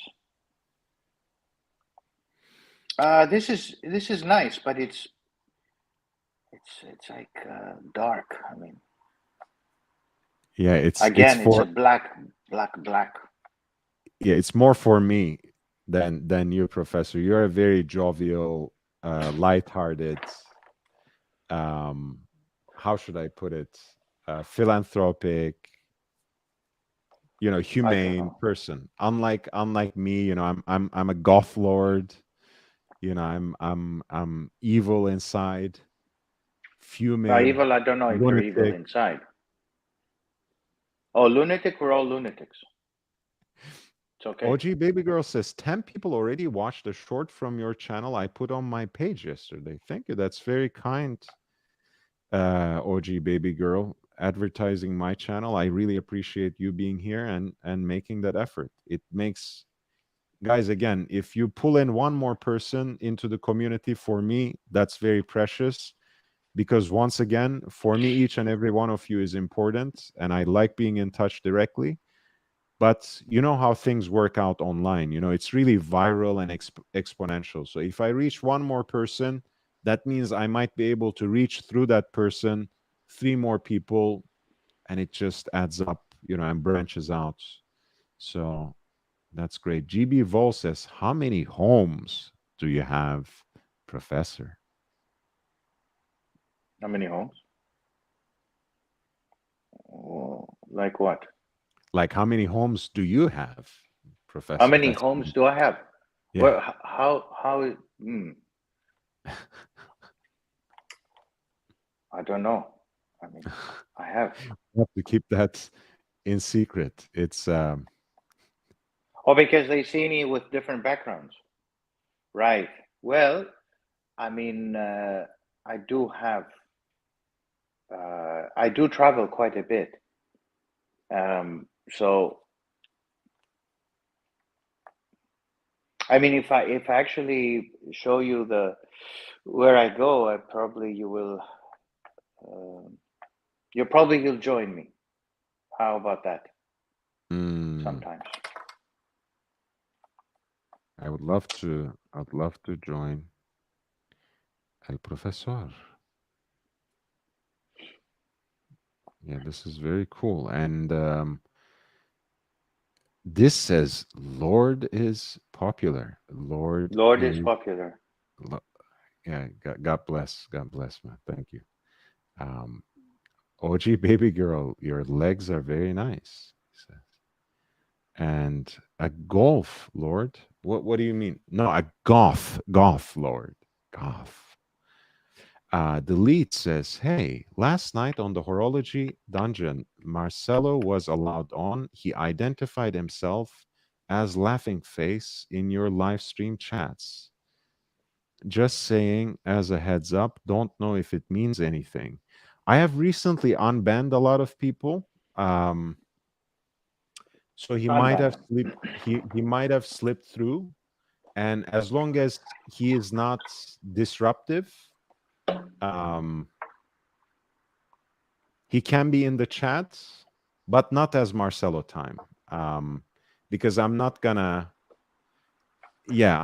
give him free publicity. I don't hate him. I don't have a case against him. I'm not against him. I think he has been manipulated by other people, but that doesn't justify what he did against me. I thought he was my people. I thought he would look after me rather than working against me, collaborating with people who have platformed so much hatred against him personally and against his people. So unless he wants to do something about it, he can hang out in the chat and will not be allowed to advertise or publicize or show his face on this channel. That's all I'm gonna say. But thanks for bringing it up, the leads. I'm not gonna. Someone else drew my attention to it. It's like a 6-hour stream. Who has that kind of time, guys? Come on. We should just move on. We have our own channels. Let's focus on growing these channels. Let's focus on what is already a thriving community, where people are engaged, involved personally. Yeah, and feel invested really in this platform. That's what I like. We might be small, but we are mighty. So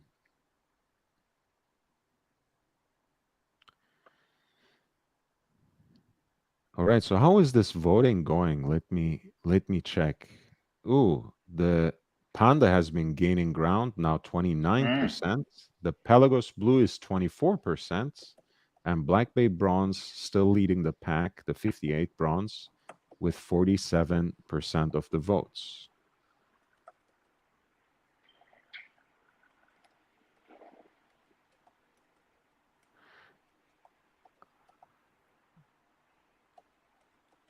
I think we are just about, yeah, we're just about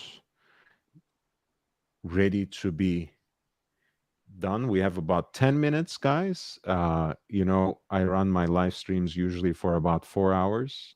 If I start early enough, 4.5. But that's plenty of time usually. We talked about my meeting with Racing R, and how we visited the Breitling boutique in Westfield Century City. He was considering getting the AVI 765, the re-edition of their pilot's watch, their pilot's chronograph. I kind of got into his mind of chasing down, you know, taking time and remaining patient and chasing down a vintage 806 Navi timer, that twin jet with the serrated bezel that the Team Lotus folks were wearing, both Jim Clark and Graham Hill. So I'm going to help him chase down a nice example of that, a vintage reference 806 Navi timer. I think that would be great. I might get one myself. It's a very nice watch. I have also visited the Tudor boutique after having met Racing R and having had a wonderful lunch with them as well, where we talked watches, celebrated our new friendship, and also celebrated the 71st birthday of his late father. So good memories, great stories around watches. We had a wonderful time. And I also visited right after that the Tudor boutique and took a look at the new Ranger. I'll post some more videos about that. And got to try on and got a few wrist rolls of the Black Bay 58 bronze, both on the canvas strap and on the full bracelet as well. So it was a wonderful experience today. And thank you, El Profesor, for jumping on. Ozzy was with me earlier. I don't know if you caught any part of that, but No. he had to go. He's already, I think, started his moving process in a way. He has to go to Austin in 2-3 weeks to figure certain things out. Yeah, apparently Austin, Texas is one of the most expensive cities to rent right now in the US. It is up, and I mean, look, I think it used to be up and coming. That window is past now, because it's like the second Silicon Valley now. Like there's so much money there now. It's also kind of like a pocket in the state of Texas that's a little different. That's a little more weird, quirkier, and more liberal, which is something you may or may not like. But yeah, it can be a good place for, you know, to have that urban atmosphere and still live in Texas, which has a lot of advantages in terms of tax breaks.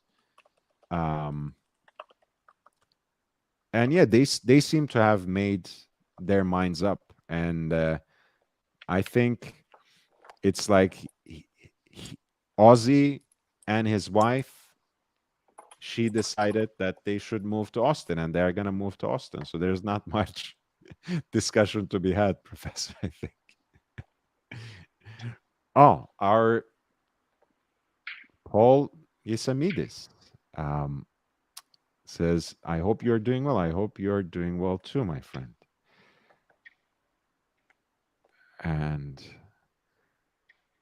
Fat says, oh, okay. Well, we're not talking about that. SV Tank says, Austin is the most un-Texas city in Texas. Yeah, and from, you know, depends on your perspective. You know, if you're looking from one end of the political spectrum, that might be a good thing. The other end, that might be a bad thing. The California disease, GB Vol says, flocked to Austin. That's an observation. I haven't spent enough time in Austin to know that, but I have spent enough time in California to know what you're talking about, GB Vol. And GB Vol says Austin won't have the tax breaks for long with all those liberals going there. All right, possible.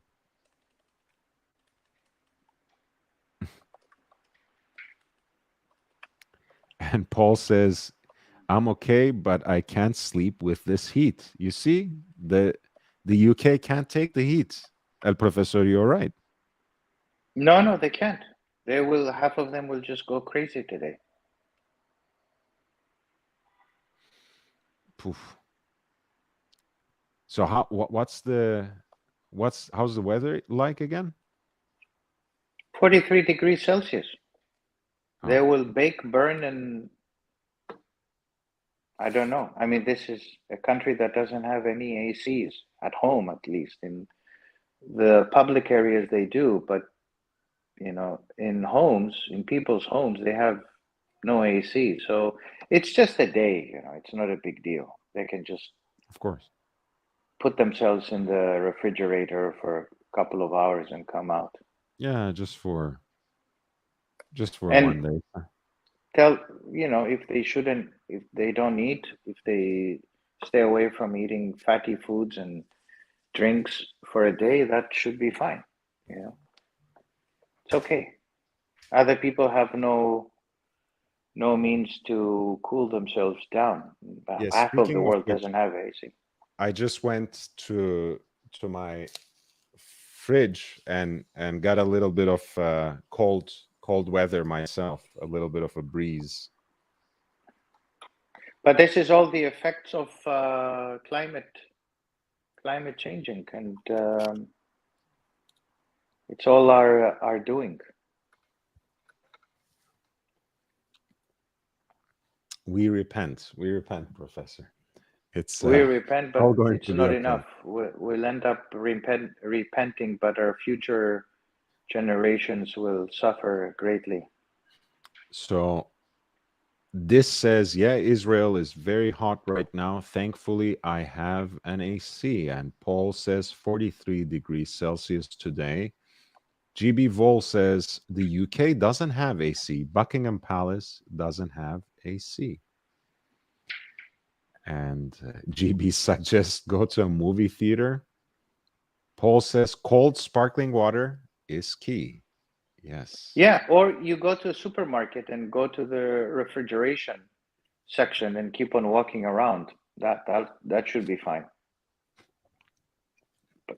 Not that we have any money left to shop anyway, so Yes, no, you just wonder. You don't need to be buying anything. The way it's going, we'll be buying lollipops made at home.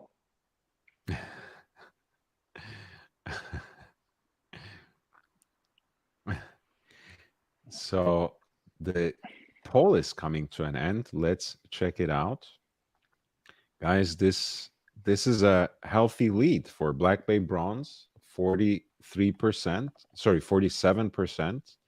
32% Black Bay Chrono Panda that picked up, and Pelagos Blue dead last, unfortunately, with, pardon me, 21%. No, okay. Fat Okay. says it's never hot enough in the UK to have air conditioning. And Paul agrees most of the year it's cold, it's vicious, it's nasty, and it's raining. Thank you for offering to help, by the way, dear porn ad. But I think we are fine.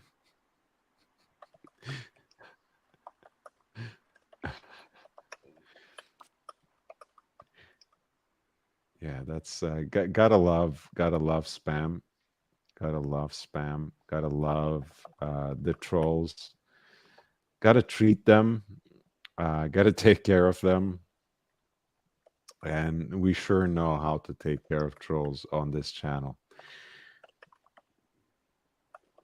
Professor, any last words? I think the audience chose for you the Black Bay 58 bronze. We end the poll.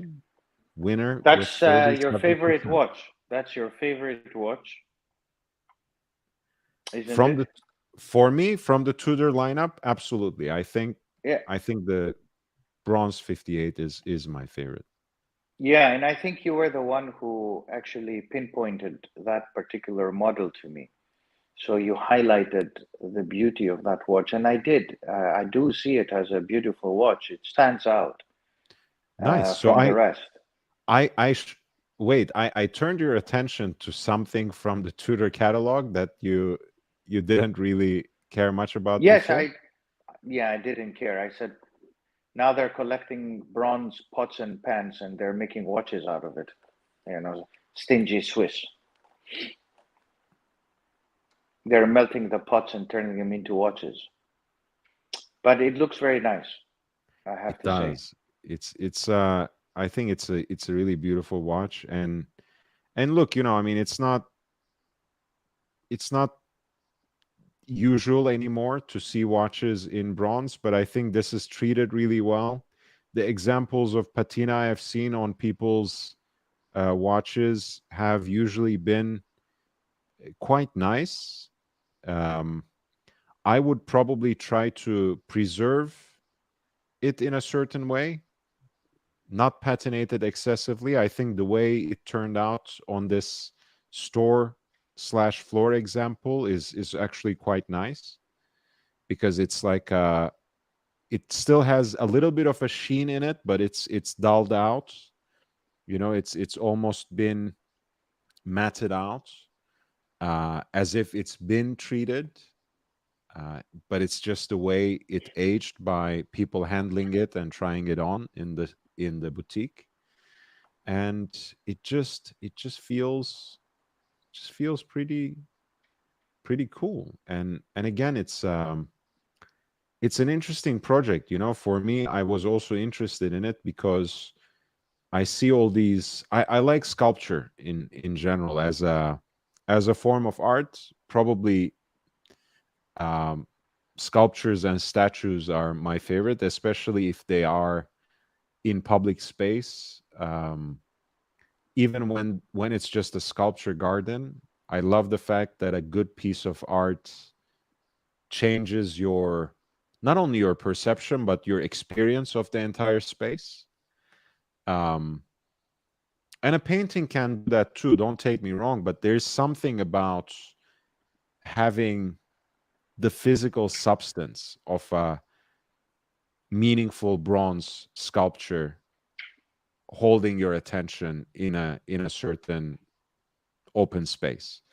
Anyway, so for that fascination and having seen so many different kinds of finishes and different kinds of aging on bronze statues over the years, I said, why not? Let's try it on a watch, and that's something that will be exposed to your contact, your skin, but also to the elements, and it would be an interesting process to live through and observe and record, especially if you have a channel that's dedicated to watches. So I think I will get one eventually, not soon, but soon enough.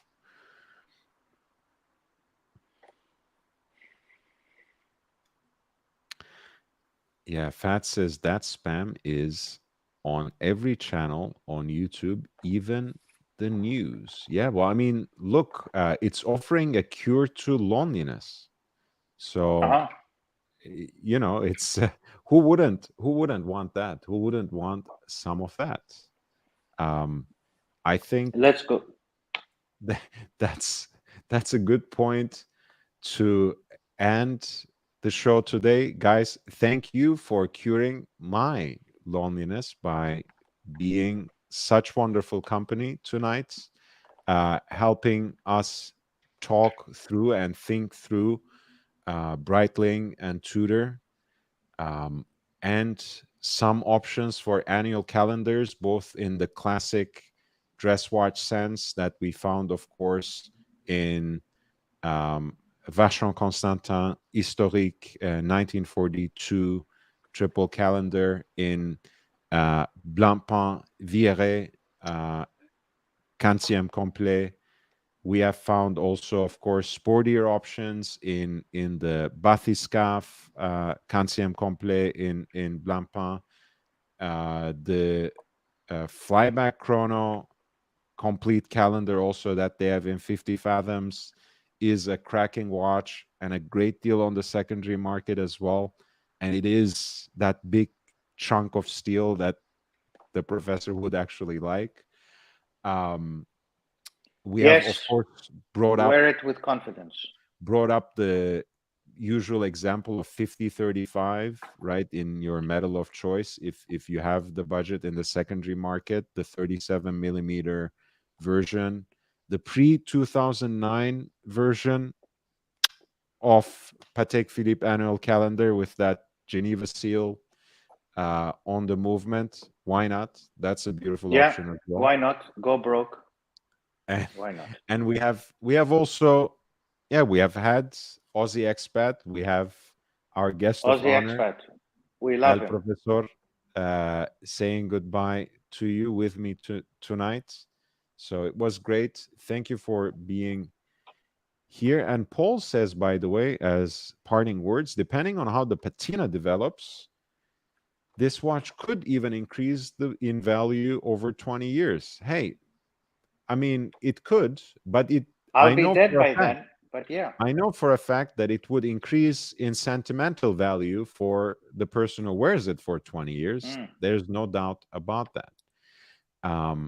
Basil's thanks our troll, our promo, our spam.